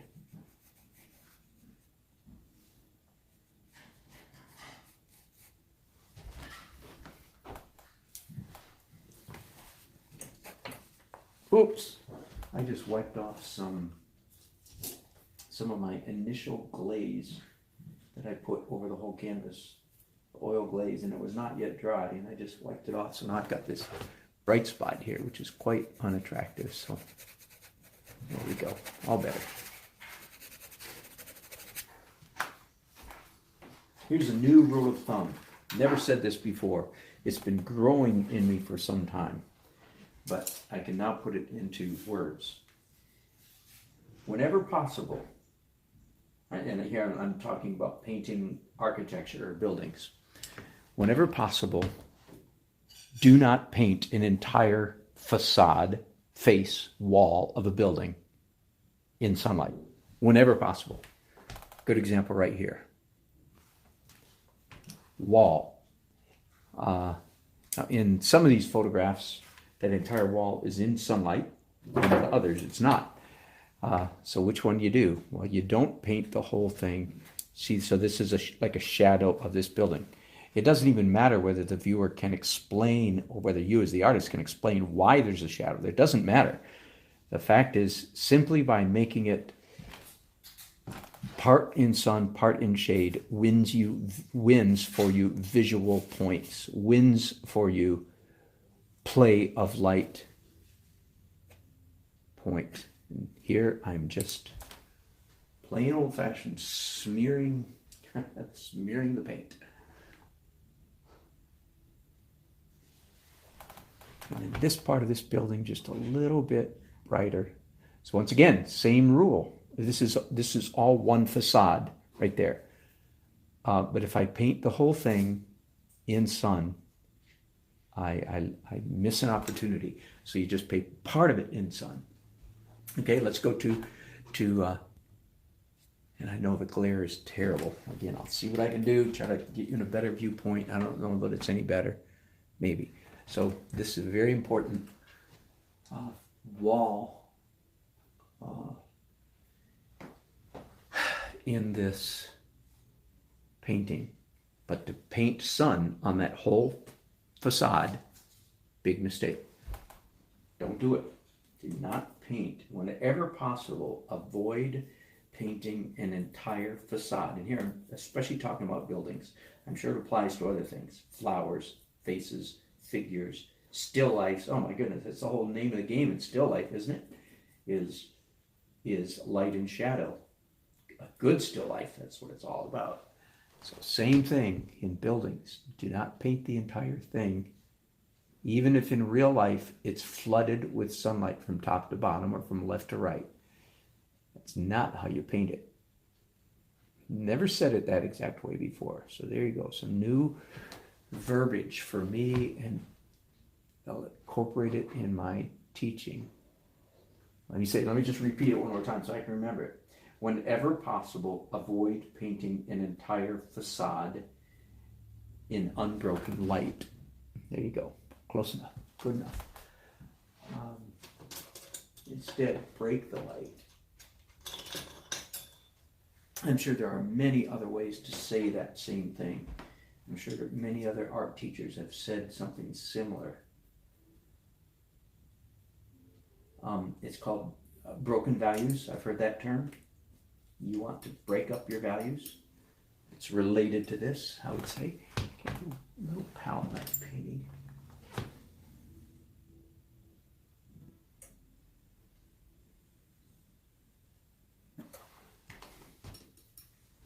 Very little palette knife painting. I'm probably right in your way, aren't I? Yes, I am. I'm so sorry. Hang on just a second. I'll get out of your way. No, you didn't get to see me do it. You just got to see what I did. Okay. Good, good, good. My wife informs me lunch is ready. Boy, is that good news. Late lunch. Yep, because it's 3 o'clock in the afternoon. It's plenty late enough for eating lunch. So what I'm going to do with this building, this tall, very distinctive, I'm going to have the very top of it be a little bit distinct. Not like this one. This one goes foggy. This one just over here, so it's like the sun is hitting a little more here than here. But it's going to fade as it comes down, which you see it's already doing. As it comes down here, it'll virtually disappear, or almost disappear. I think that will create a nice effect. And I still don't know, this is all unfinished here, but it won't take long. Once I get the sky locked in, I'll know what color and values to do those. And when I finish that area, I'll be very close to done with the painting. Yahoo. Okay, let's go place to stop.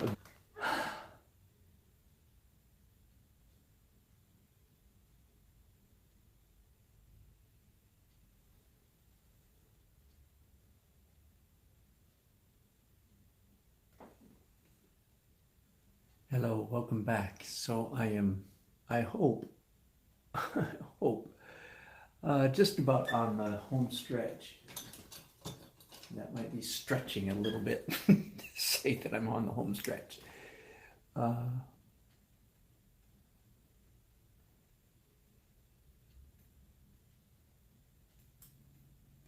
on the home stretch of this building.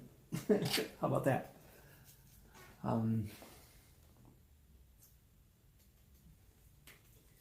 Looking at the photo reference again a little bit. Yeah.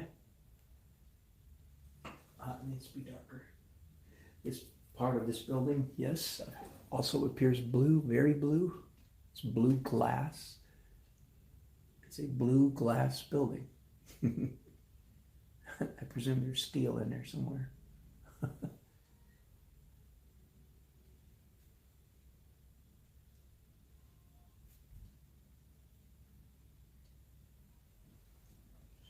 Again, I think I want this building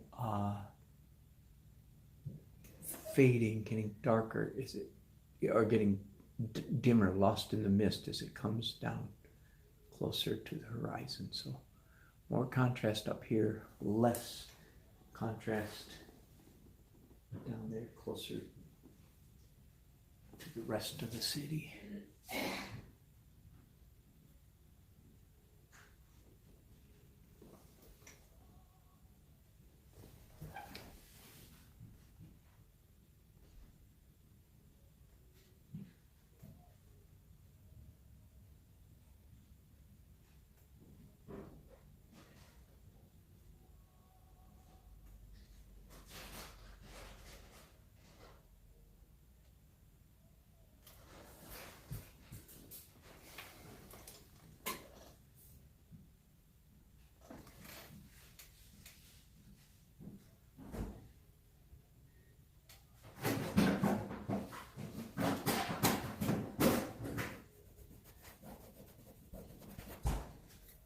I usually say, never paint with your fingers.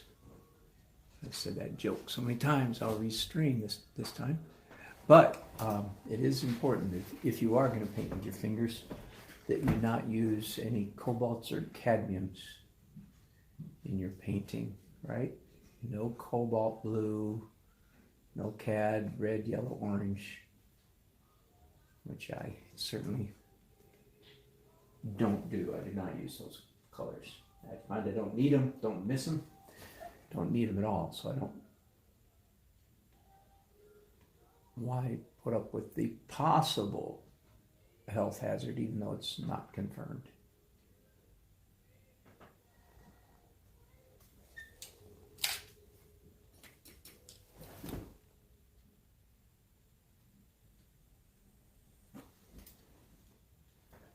Okay, might be enough.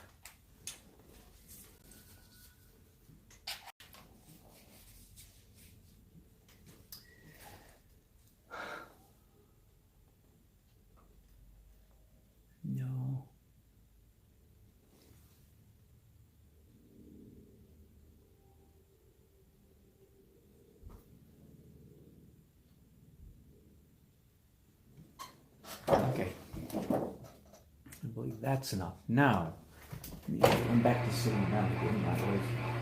Can't tell.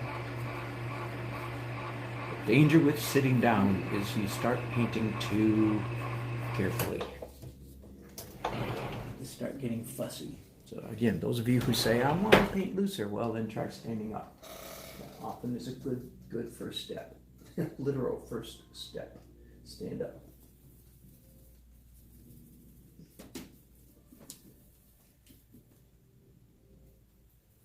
Mixing up a neutral brownish kind of stuff over here. This side of this is a blonde building right here. Let's get that fixed up.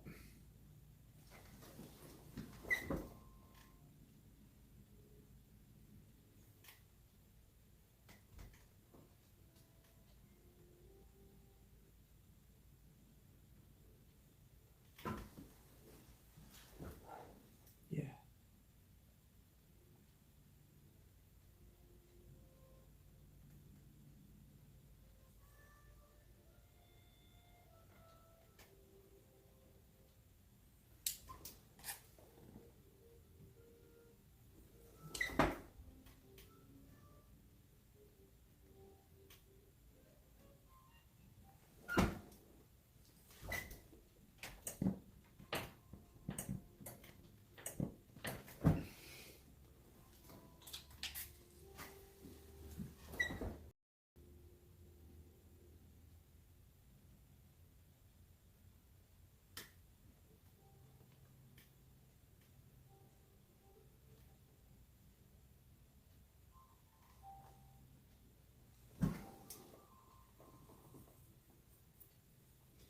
So what was it I said a little while ago?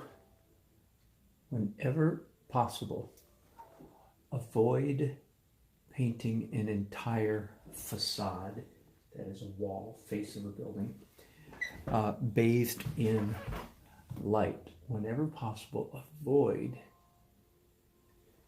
bathing the entire facade in white. You don't want to do that. You want to have it broken. So I'm thinking to myself, okay, how or where do I break this wall? Maybe right there? Maybe, yeah, probably. It's good. Just let me pause there anyway. Down here, I'm trying to mix up the same color that's already on the canvas just to straighten out these windows a little bit.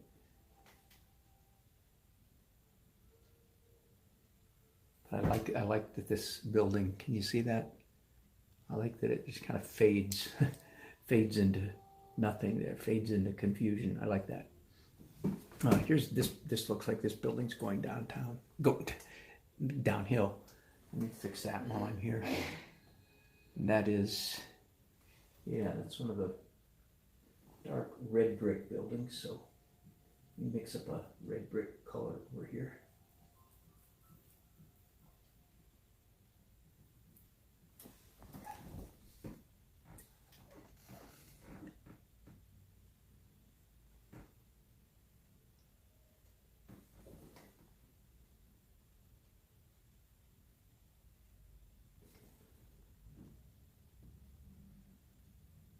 Same thing here. Now here's a good, let's talk about this facade right here. I haven't touched it in the overpainting stage yet. I haven't done anything to it. And I want you to know that the wall of this building, this means I did it right in the underpainting stages. It is 95% finished. I have to do almost nothing to it in the overpainting stage. It works at almost as it is. I'm just touching up a little bit, a little more definition up here at this upper left-hand corner. Does that make sense? This is the kind of thing I tell my students when I'm teaching this technique. When you get to the final layer, only 15% of your canvas will have, there, I think that's done. Only 15% of your canvas will have this final layer on it. Yeah, there we go. It's all perfectly messy. I mean, perfectly messy. It looks like a red brick building with windows and so forth. And it's all abstracted. No fiddly illustration work in it at all. I'm happy with that wall. Okay, now back over to this area. Once again, the danger of me zooming in like this. I like to do it so you can see what I'm doing, but it's so easy for me to wander off onto another part of the canvas and forget that you guys are still back here and stuck in this part. So somebody please yell. Good luck with that. Somebody please. Oh, you know what? I have a problem. Doggone it. Sorry to commence to cussing on you. These buildings go straight and this one goes down. Oh my goodness. Ugh, that's irritating. That is irritating. So this line right here needs to continue. Oh, a whole bunch of these lines. Oh, mayday, mayday. Glad I caught it. Wish I caught it earlier. Hi, sweetie. Oh, it's like I got two different perspective lines going on here. So if these lines up here are horizontal, which this one actually ought to be going down a little bit. Maybe I can fix it with that. Yeah, I think I can. Then this actually ought to be going up slightly, not down. Oh, I hate it when that happens. And that is the risk, challenge, the downside of painting is sort of this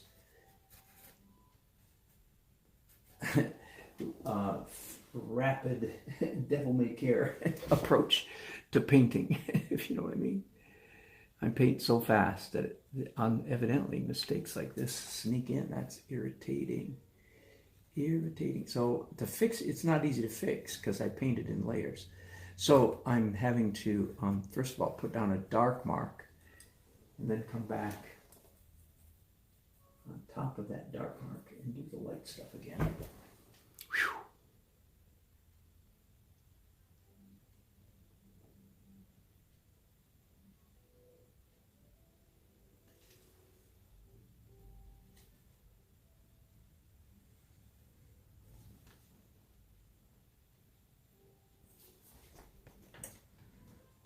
Fortunately, it's still, some of the underpainting is still wet, so I can still scratch through it, and that's a nice advantage.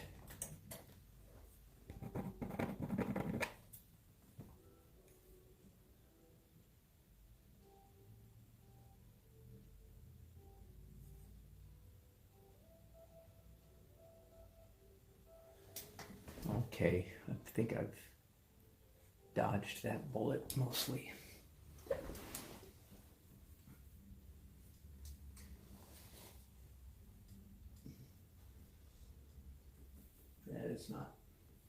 That's not how to paint. Don't make stupid mistakes like that.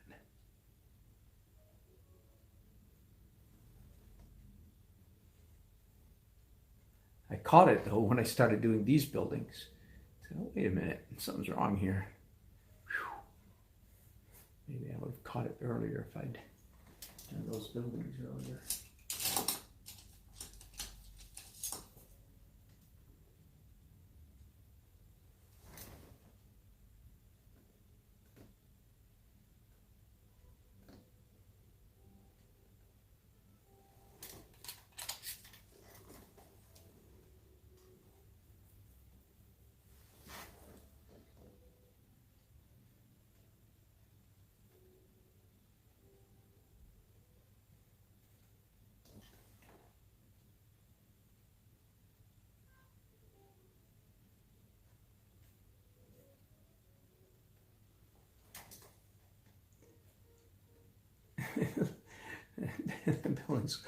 He's looking a little bit too much like a, old Adobe Mission on the plains of California.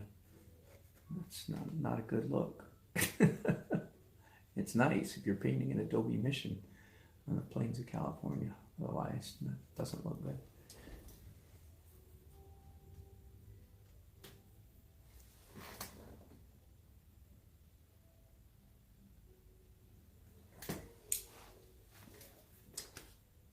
That is crazy. I still don't like that.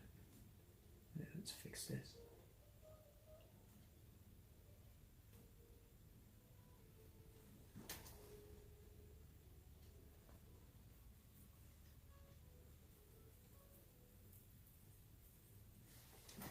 Change the color of this building here.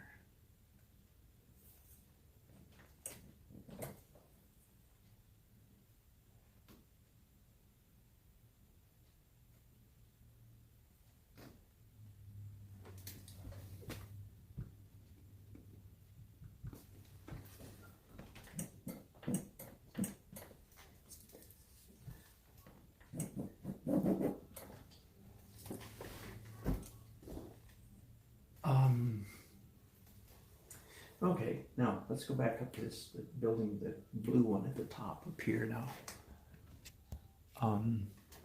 This needs some work right here. I think it just needs to be blended out a little bit, made more the color of the sky.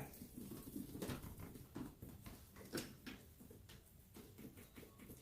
me see if I can match that color real quickly.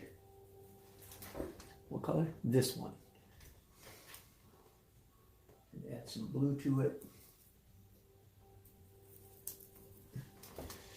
And I want to make this part of this building disappear a little bit by making it closer to the color of the sky.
Using awfully small brushes. I don't know how that one pencil line, could you see that? Well, you can't now. That was a pencil line I did not care for very much. Often I do like those crazy, run through the sky for no apparent reason pencil lines, but that one I didn't like. So that's what you do. You find in your final edit, you take out things that just aren't making visual sense or that aren't working. Those pencil lines like that, as I said, normally I like them quite a bit. That one I didn't, so just took it out.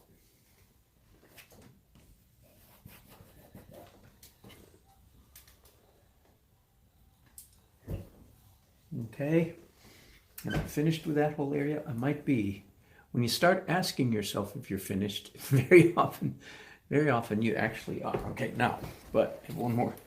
I haven't touched this. I'll move my chair all the way. I haven't touched this building over here, so let's do some stuff over here really quick. Again, really quickly, for all you English majors, adverb, quickly.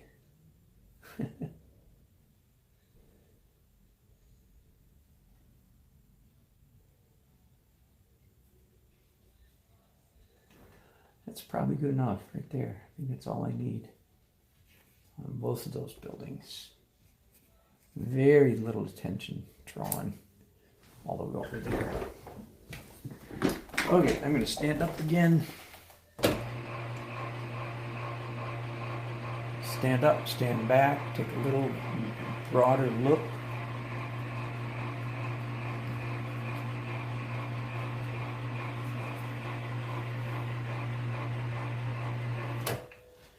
I'm going to do something I rarely do, and that is actually come back with a little bit of pencil. With all my fuzzy painting, I've lost some texture that I like. And as you can see, some of the texture I'm adding isn't again, it's not at all aiding in realism. It's just pure texture. Some, like barely a line there, even though it's crooked. I can use a pencil right here to help reinforce this corrected line.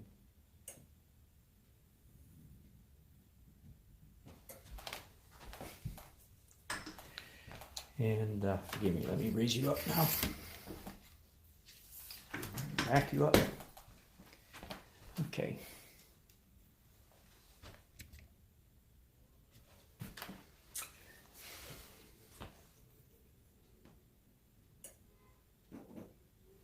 Really kind of crazy to come back at late in the process like this with a pencil. In a sense, it's against my rules. This is not the Dan Nelson technique. You follow? One of the things I like to try to encourage all painters, and my students in particular, is that you paint with your eyes. You don't paint with a list, with a formula over here to your left or to your right. You don't paint step 1, 2, 3. You always paint with your eyes.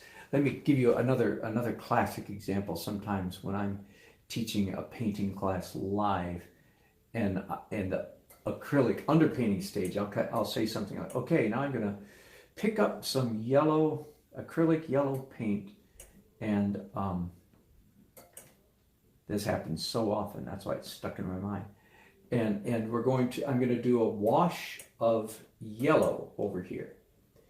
And here's how you don't paint with your eyes. Here's when you fail to paint with your eyes.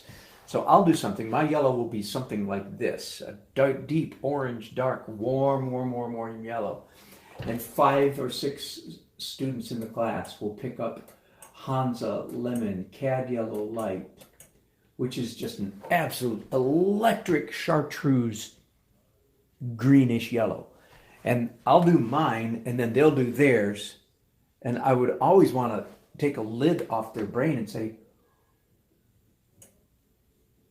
what's going on? Forgive me.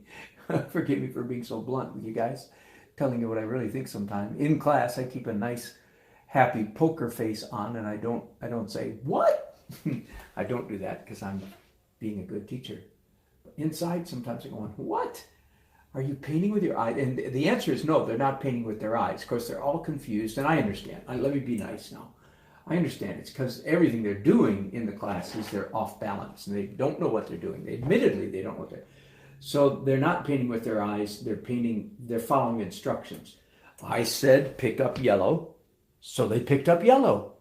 Do you hear me? They weren't painting with their eyes, because their eyes should have told them, boing, boing, boing, boing, boing. The yellow that he just painted with is like on a different planet from the yellow I just slapped on my canvas.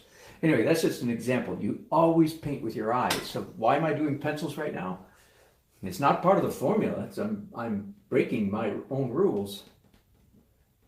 But for some reason, well, it's because there's so much smooshy gooshy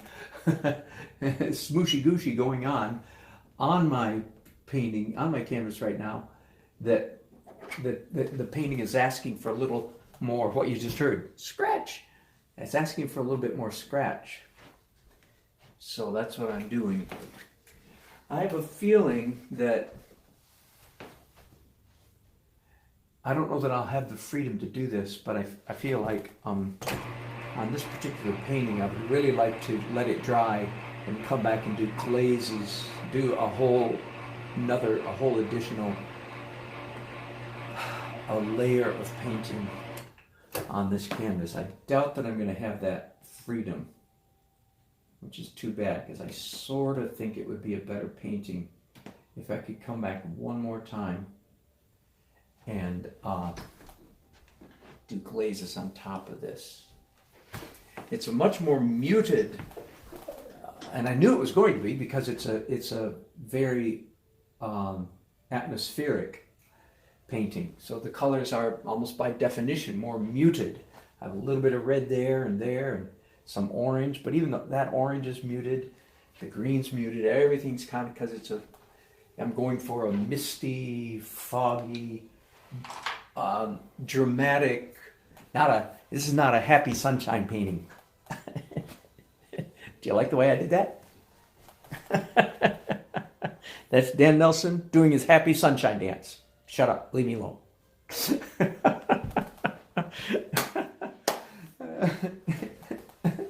I don't know who I'm mocking. Whoever it is, I sure am mocking the heck out of them. Shirley Temple. I'm mocking. And she doesn't care a bit. Anyway, no, this is not a happy, sunshiny happy. This is a dramatic, almost melancholy. And I like melancholy paintings, by the way. I like moody paintings. You like the way I said that? Moody. A little bit of cow came on me for a second there. Ooh. Anyway, I want to finish this. I think that's essentially finished. But I need to do stuff down here. Hopefully, I say hopefully to myself. Hopefully not too much. Hopefully not too much. Hi, Barbara. Glad you're laughing. I'm glad you're laughing with me, not at me.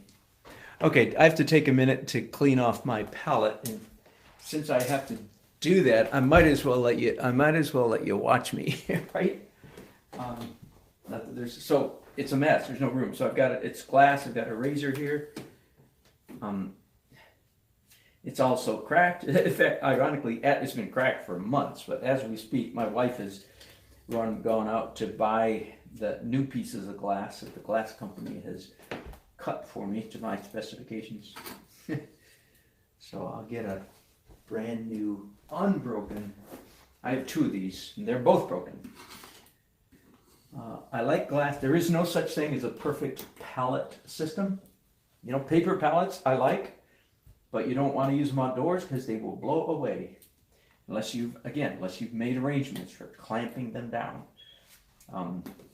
One of the nice things about this 1/4-inch piece of glass and so on, with metal around and so forth, it's heavy, so it's never. I don't think this is ever blown away. I think everything else on my easel is blown away. The rug I'm standing on, if I weren't standing on it, it would have blown away. And evidently, there is not an umbrella made that can withstand a 40-mile-an-hour gust of wind. I buy the strongest umbrellas I can find, and they still, when that 40, 50 mile an hour gust of wind comes up, boom, it's toast. That's here when that happens. Anyway, so this is just one solution for I just dip this tissue in my Gamsol, give it a quick wipe. I'm out of the violet, as you can see down here. And yeah, I better put some out because that's too likely that I'm going to need that violet. Purple. What most of the world calls purple.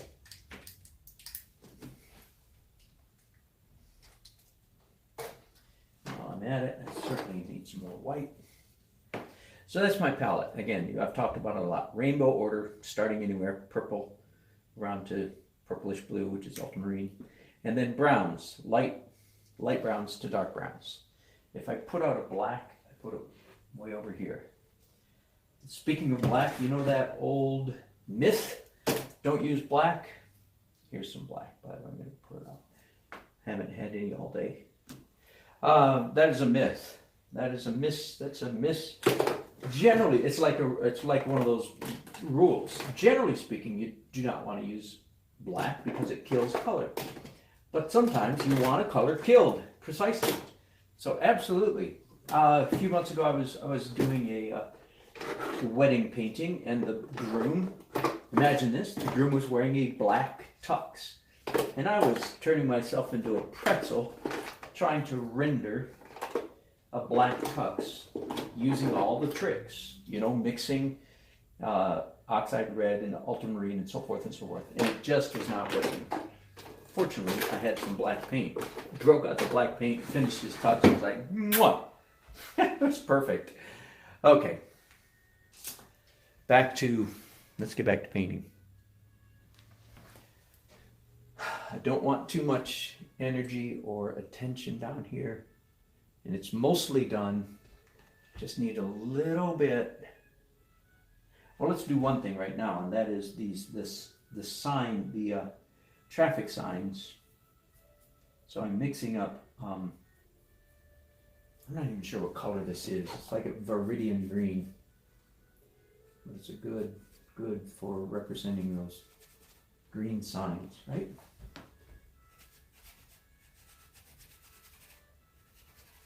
Again, I'm just stumbling, but in this case, because it's just very translucent. I want to be able to see through it quite easily. And even then, I'm taking some off. There we go. Just a hint of those signs. Now I bet if I add some yellow ochre to that viridian green, I'll get a nice pale warm green. And that is correct, which I want over here to indicate grass in the median.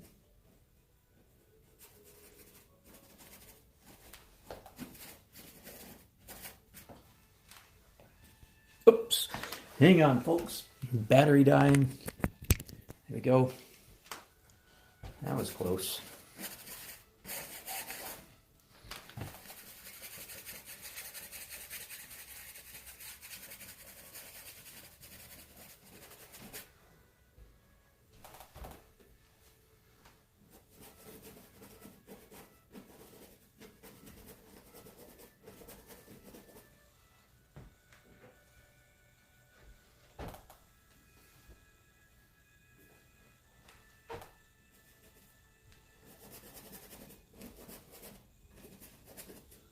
A little bit of green in a lot of places down there. Mix up a little more warm green,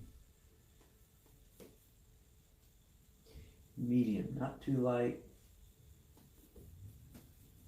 mid-tone, mid-value green, and just touch a little bit here and there on top of the underpainting. Oh, here's a place where I need some, because there's a tree coming in front of this blue building. There we go. Up into the sky. You see the twisting, the way I twist my brushes? That is just so second nature to me. I don't even think about it. So glad I thought to mention it to you. Good trick for rendering foliage.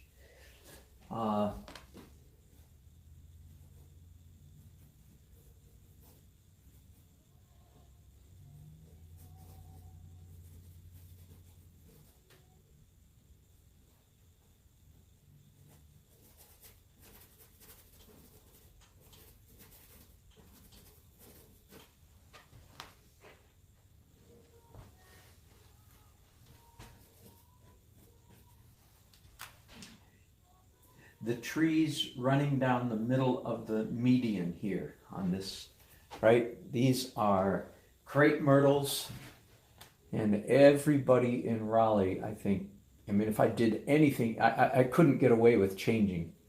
Like, well, let's make them, you know, some other kind of bush. Everybody in Raleigh would go, what? What? I think this scene, you know, this is like the kind of scene that appears at the beginning or end of the local newscast, you know, Raleigh, and everybody knows those are crepe myrtles. So that's what I'm rendering there. Crepe myrtles, by the way, I don't remember noticing them terribly much until I moved to North Carolina 30 years ago. Did they have them in Texas? It seems like they probably did. I wasn't a landowner. I wasn't a property owner in Texas. Maybe I'm just forgetting. But anyway, North Carolina, this part of the middle North Carolina, famous for its dogwoods, famous for its azaleas. But I'll tell you, give me crepe myrtles any day. For looking at, for planting in my own yard. We have a good half dozen, no, more than that in our yard. And for painting. They're just the most beautiful tree. For one thing, when they're blooms, when they're dogwood blossoms, they're gorgeous dogwoods for 2 weeks, I would say, at the outside. And then all the little beautiful light, lacy white flowers fall off. And then it's just kind of an ordinary tree the rest of the year. Crepe myrtles, first of all, they come on in mid-summer when everything else is dying of heat stroke. The crepe myrtles say, woohoo, our time to shine. And they come out and they last for weeks and weeks, months probably. And they're everything from white to pink to fuchsia, violet, purple, brilliant color. And they hang around for months. I don't think I'm exaggerating to say months. And here's the cool part. In the winter, all their leaves fall off. They're a deciduous tree, not an evergreen. And all their leaves fall off. But the trunk, just the trunk of a crepe myrtle is beautiful. The bare trunk is really a beautiful thing. So there you go. A paean of praise. We don't usually use that word, do we? Is it a paean? Is it a paean or peon? A paean of praise for the beautiful crepe myrtle.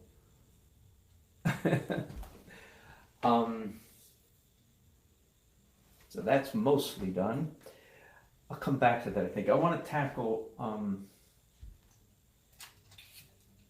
need a bigger brush. I guess this one, nothing else. Bigger brush still. There we go. That's an expensive brush. Hardly ever been used. By the way, in case you're wondering, yeah, Silver Brush Company, my favorite in the world. Silver Grand Prix. Green handle, copper ferrule.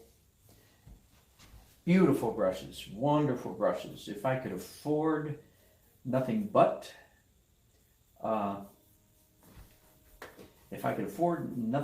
silver brushes, I would buy nothing but silver brushes. I like them that well. Okay, I'm trying to match this color. This is obviously asphalt pavement. Here on this, our roads are paved in Raleigh, believe it or not. We've had paved roads in Raleigh for 7 or 8 years now.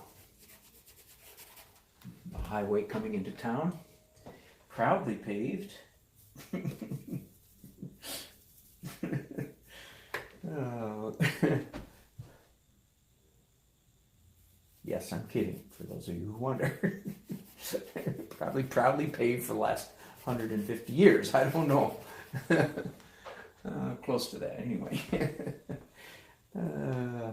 Okay, I have a problem I need to fix here. There we go. I couldn't paint the bottom of the canvas without going like this. I don't want to go like that. So, okay, let's get this pavement color, the stuff I got. Let's get a little bit darker here.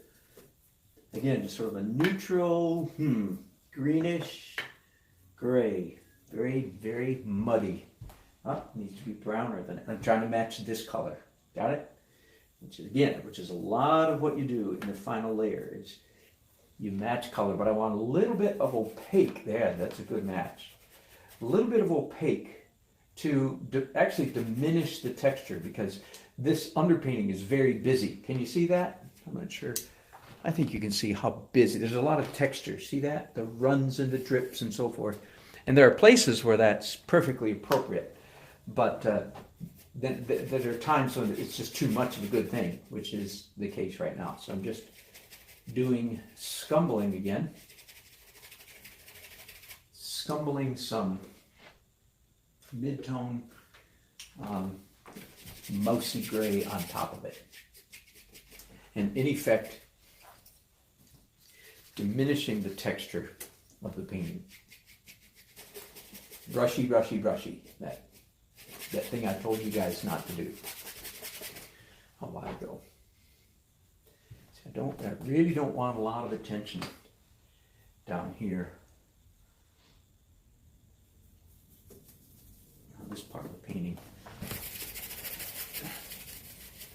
So one of the ways to achieve not too much attention, quote unquote, is neutral color, neutral value, neutral texture. So not much, just dull, just about as. But there's layers. So when and I don't know how well you can see it, but here in person, when you look at it, you can actually see the layers underneath. So it's a fascinating dullness. It's not boring. And by the way, I did this earlier up here in the trees when you guys weren't looking. After doing a bunch of painting, I came back and ragged out just enough to achieve the texture I want. That's pretty good, pretty close. I'm going to, I'll do it right now. Let's do, back to the green for grass, green grass. Mixing over here. So I want just to, there's a real fine line between loose and unfinished. I mentioned this couple in the last week sometime. And it was about 10 years ago, I walked into a gallery. And the guy was a really good painter, one of these atelier type guys. Young man, good drawer, good, and he did a lot of figurative stuff. Struggling like all of us to, figure out how to create beauty and so forth. But he was in the habit at that time of really letting the edges of his painting really go to abstract, that's what I'm doing too. And I totally understand the impulse, but I remember thinking, nah, buddy, I understand what you're doing, but it's not working. It just looks like you quit. It looks like you walked away from the painting before you should have. Now that's very unusual, because most artists, most of us, myself included, most of the time we're overdoing these areas. which I hope I'm not doing right now.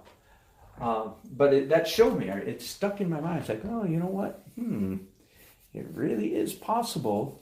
So this is a cautionary tale that most of you don't need to hear, because most of you are still in the business of overdoing the edges. But come to find out, oh, you know what? You really can.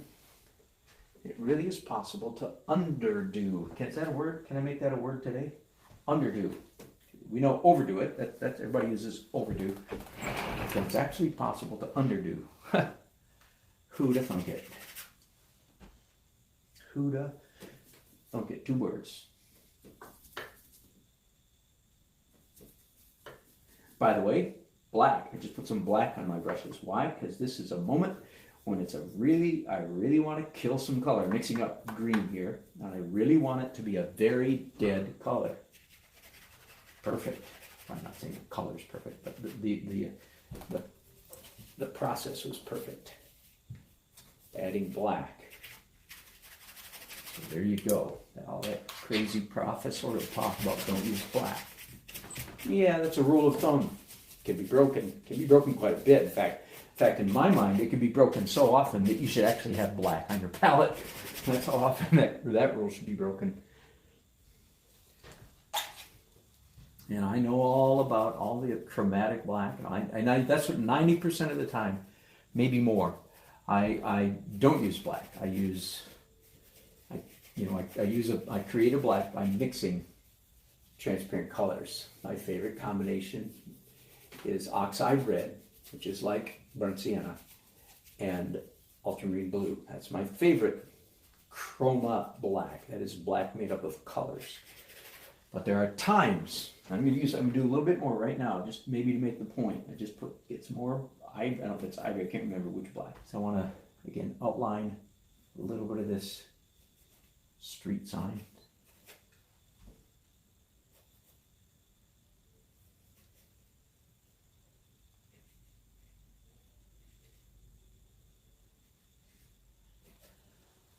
Okay, that's okay for now. I got this dark, dull green on my brushes.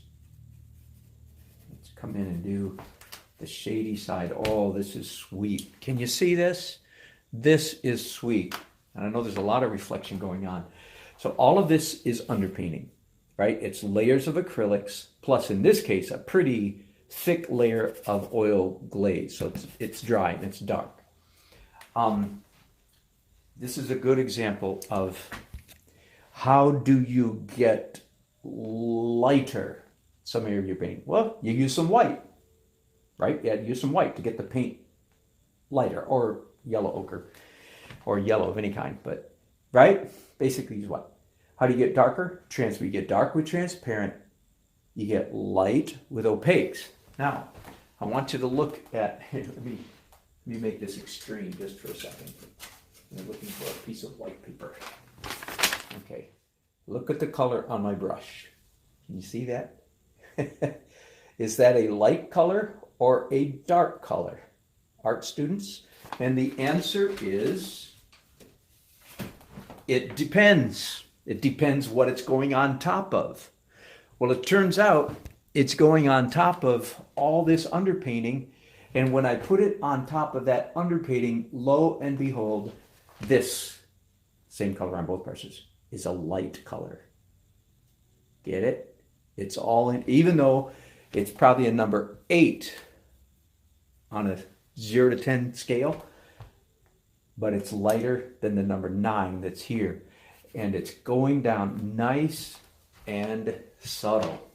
Plus, these trees were just a little too brown after all the layers and layers and layers of acrylics and oil that I did.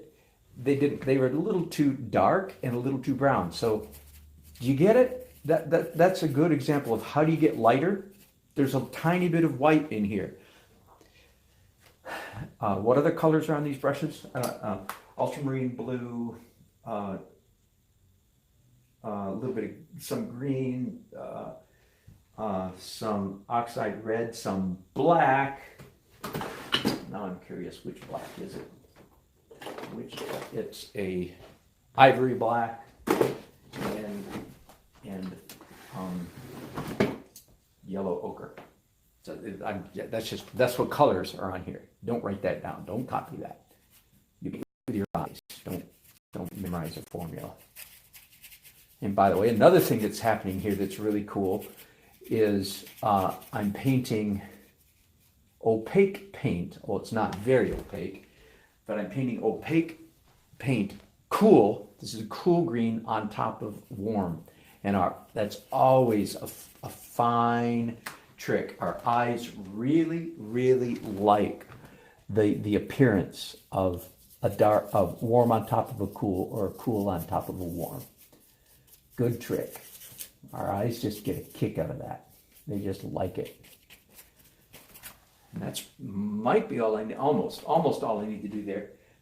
All I need to do next is mix up a little bit of pale greens, yellow ochre and white. That might be enough.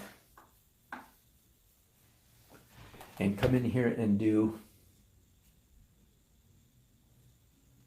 some little, what we traditionally call sky holes, but we should not call sky holes for obvious reasons right now, because this is certainly not sky behind these bushes. So right now I'm painting highway holes, because there's a highway behind there. The southbound lanes are going the other way, right? So let's have a class. Let's have an entire class on painting highway holes. I've said before, I was not there the day that whoever they is, the day they decided to call these sky holes. I was not there. It was a stupid decision, positively stupid. Because what if it's a barn that's behind your tree? Then it's a barn hole. What if it's a building? They should be called tree holes, in other words. Not, they should name the object, not. What if it's a donkey that got loose behind your trees? What is it then? Sorry. Cover the children's ears.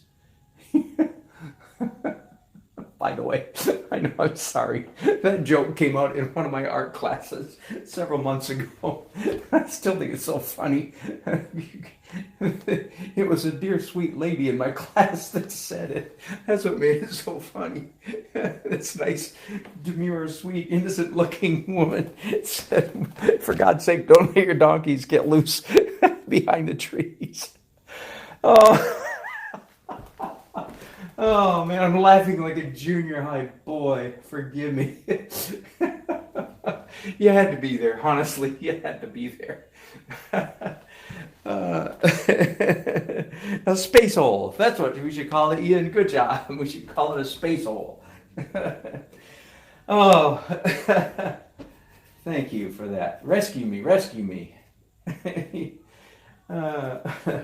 But I'm done with that, isn't that? I think that's quite effective. That row of crepe myrtles, I'm all finished. I might come back and do a little bit more of a hint of this is a highway on the other side. Maybe, yeah, just a little bit. Yes, I will, just a little bit.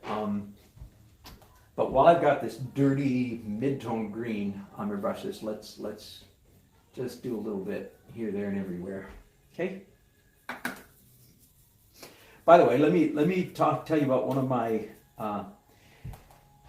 This comes up often. I used it. I was thought about it here, but I wasn't broadcasting. It's one of the things that I sometimes call Thomas Kincaid trees. Now, part of the reason I know it's been a long time since I talked about our friend Thomas Kincaid.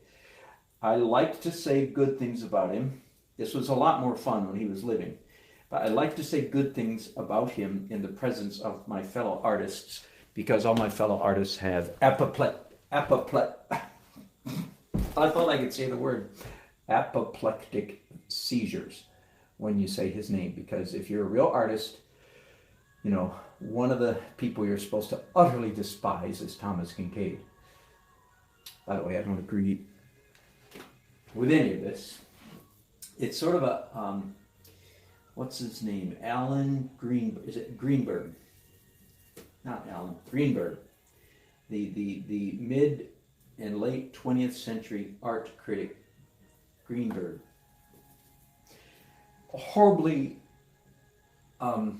Tragic man, very famous, very rich, very influential, and very grumpy, and did his best during his few short years on this planet to make other people as every bit as grump-ass as he was.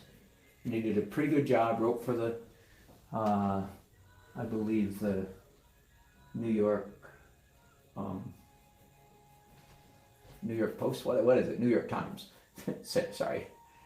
And his main goal in life was to make everybody as grumpy as he was. His goal, evidently, judging by his work, was to make everybody as angry as he was. I'm being facetious, and he's not here to defend himself. But he said he would have described my work as kitsch. That was one of his big things. Anything that's beautiful is kitsch. Anything that ordinary people like is kitsch. Now, Thomas Kincaid made a bazillion dollars painting kitsch. Kitsch it's hard to define, but it's essentially sentimental artwork that depends on sentimentality for its value, or its overweening prettiness. Okay? And if there are a lot of, like everybody at Museum of Modern Art in New York, they would put my art in the same category as his over my protest, but they wouldn't pay any attention. They wouldn't give 2 cents for my protest. They would call what I do kitsch.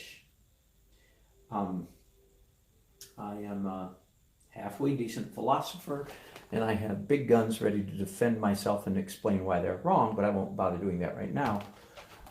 Suffice it to say that Greenberg did his best to make as many people as grumpy as he was. So I like to say good things about Thomas Kincaid, because even though what he did, most people, including myself, will call it kitsch.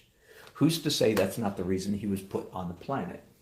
He did a pretty darn good job of making a whole lot of people pretty happy by the stuff that he painted. So you grump-ass artist, just zip it. I don't want to hear it. Maybe that's what he was supposed to do. Part of the reason all us artists hate him is because he made a gazillion dollars and we haven't yet. Okay? But anyway, I like to talk about him because he was a good painter. Yeah, chocolate box style art. That's exactly right. That is one of the other descriptors or names for this. You're exactly right. That name, mid-20th century, I can't remember when that terminology, chocolate box style art. Ian, you're exactly right. Another name for the same, has its place, doesn't it? And again, many people, that's what they would say I do. Again, I disagree, but you can't win that fight. You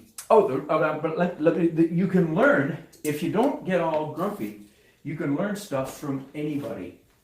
And that's why I like to bring up Thomas Kincaid. And believe it or not, he was a good painter. One time, years ago now, in our local, Thomas Kincaid gallery at our local big mall here in Raleigh, one of the original big malls, they had a store. And they had one of his plein air paintings. And again, I like to say, this was a lot more fun to talk about him when he was still living. They had one of his plein air paintings out in the mountains. Come on. It was a good painting. I mean, it was a good plein air painting. If I could have given him career consulting, there's a joke.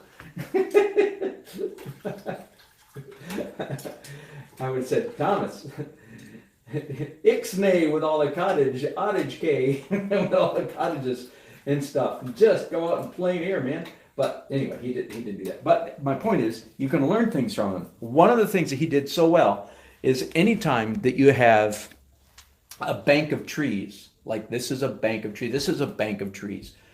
This is a classic bank of trees. You make the trees different color. You make them different colors. It's like, whoa.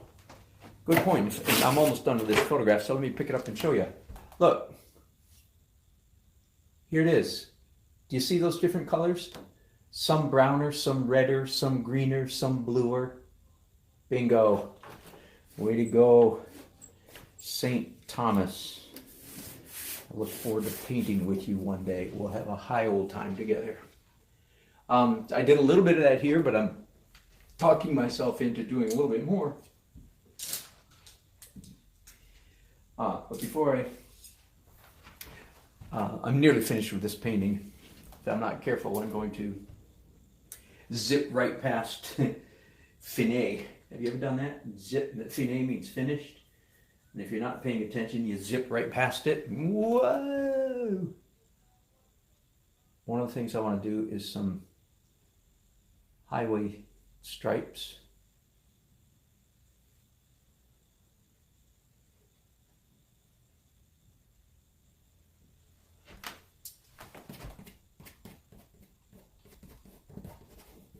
Just a hint of stripes in the highway. I think that'll do.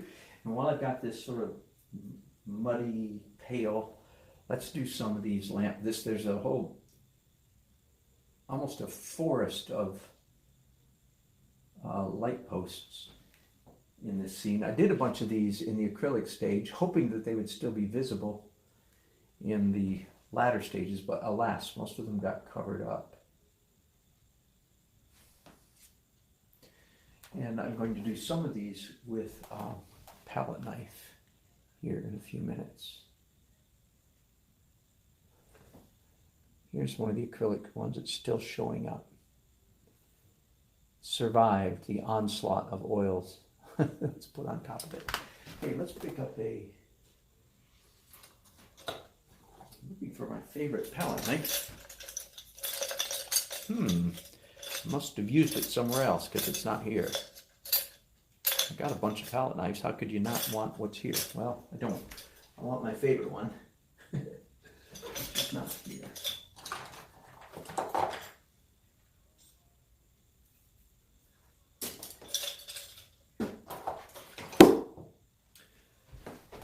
Okay. Again. Anytime you're painting a repeated motif, a snippet of an image, part of an image that appears over and over and over, anytime you're painting a repeated motif, you want to render that motif in several different ways.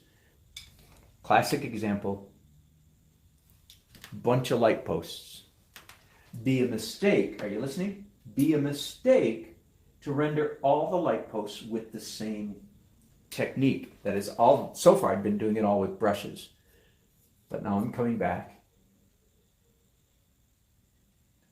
and redoing some with palette knife. Why? Well, variety is the single word answer to that. Our eyes and they're very sensitive to variety. We do not like seeing the same thing. We don't like seeing things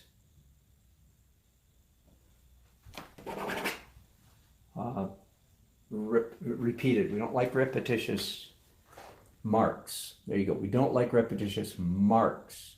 So a repetitious image is okay, but you don't want to render that repeated image with repeated marks. Repeated marks are bad. Okay, I'm nearly finished, at least for the moment.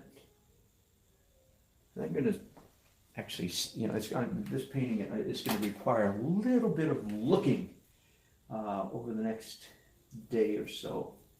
I don't have to turn it in until the day after tomorrow. One last thing that I know of is this. Let's say I want to do some of the highway showing through. So the color on my brushes, even though it looks pretty light right now, it's about the color of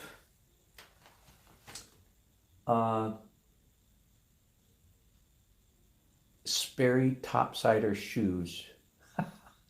You know, deck shoes? It's about the color of those pale brown leather shoes. Not canvas, leather. I'm just trying to give you a description so you can picture it. It looks lighter on the canvas than it is this because of the context. It looks lighter here. Ah, that's nice. I'm probably done with that right there. Probably done.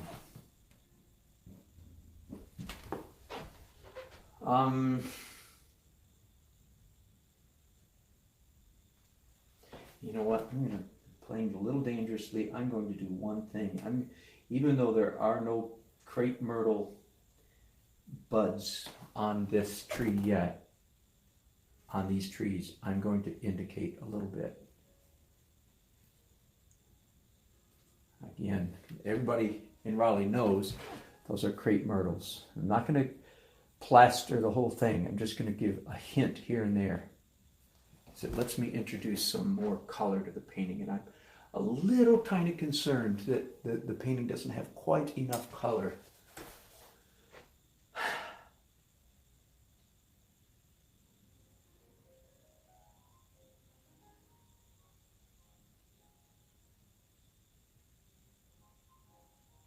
Aha, I know what I can do.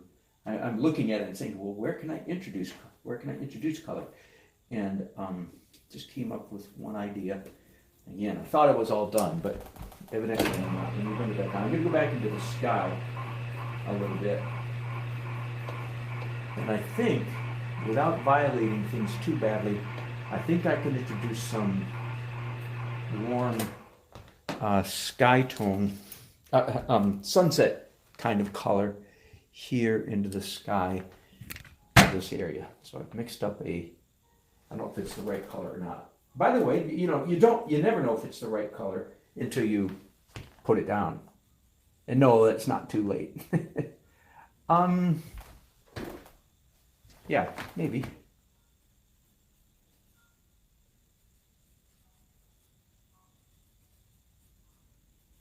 So I'm just looking for an excuse to introduce a little more color to the painting. So I'm thinking if it's this loaming sky, L-O-A-M-I-G, I think that's the right word. If this, is that the right word? Or is it lowering? Never mind. Where's my inner English major when I need her? My inner English major evidently is a woman. Not too far removed from my mom, probably. My mom spoke the King's English a little better than the King. And I love it. I wouldn't have it any other way. All those of you who are lucky enough to have parents who spoke proper usage, proper grammar is how we usually say it, we're at a great advantage in life. There's no question. I know how to speak correctly when I need to. I just don't usually need to. Okay, that's okay.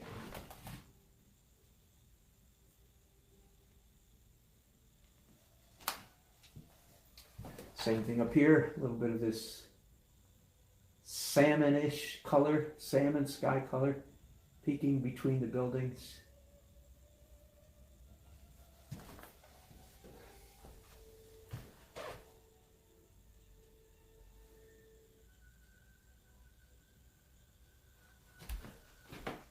Yeah, that helped a little bit. Surprising how much that helped. Okay, you guys have been absolutely ridiculous. Those of you who are still watching me, thank you for your company. I keep saying I'm done, then I do a little bit more, right? Now I really am just about done. I'm going to sign it, and I'm going to call this done. So another quick final word to you Red Cross people. Whoop, let me point you in the right direction here. There we go. Red Cross people, here's the finished painting. Hope you enjoy it. Thanks for watching. Go bid on the painting. Thank you very much.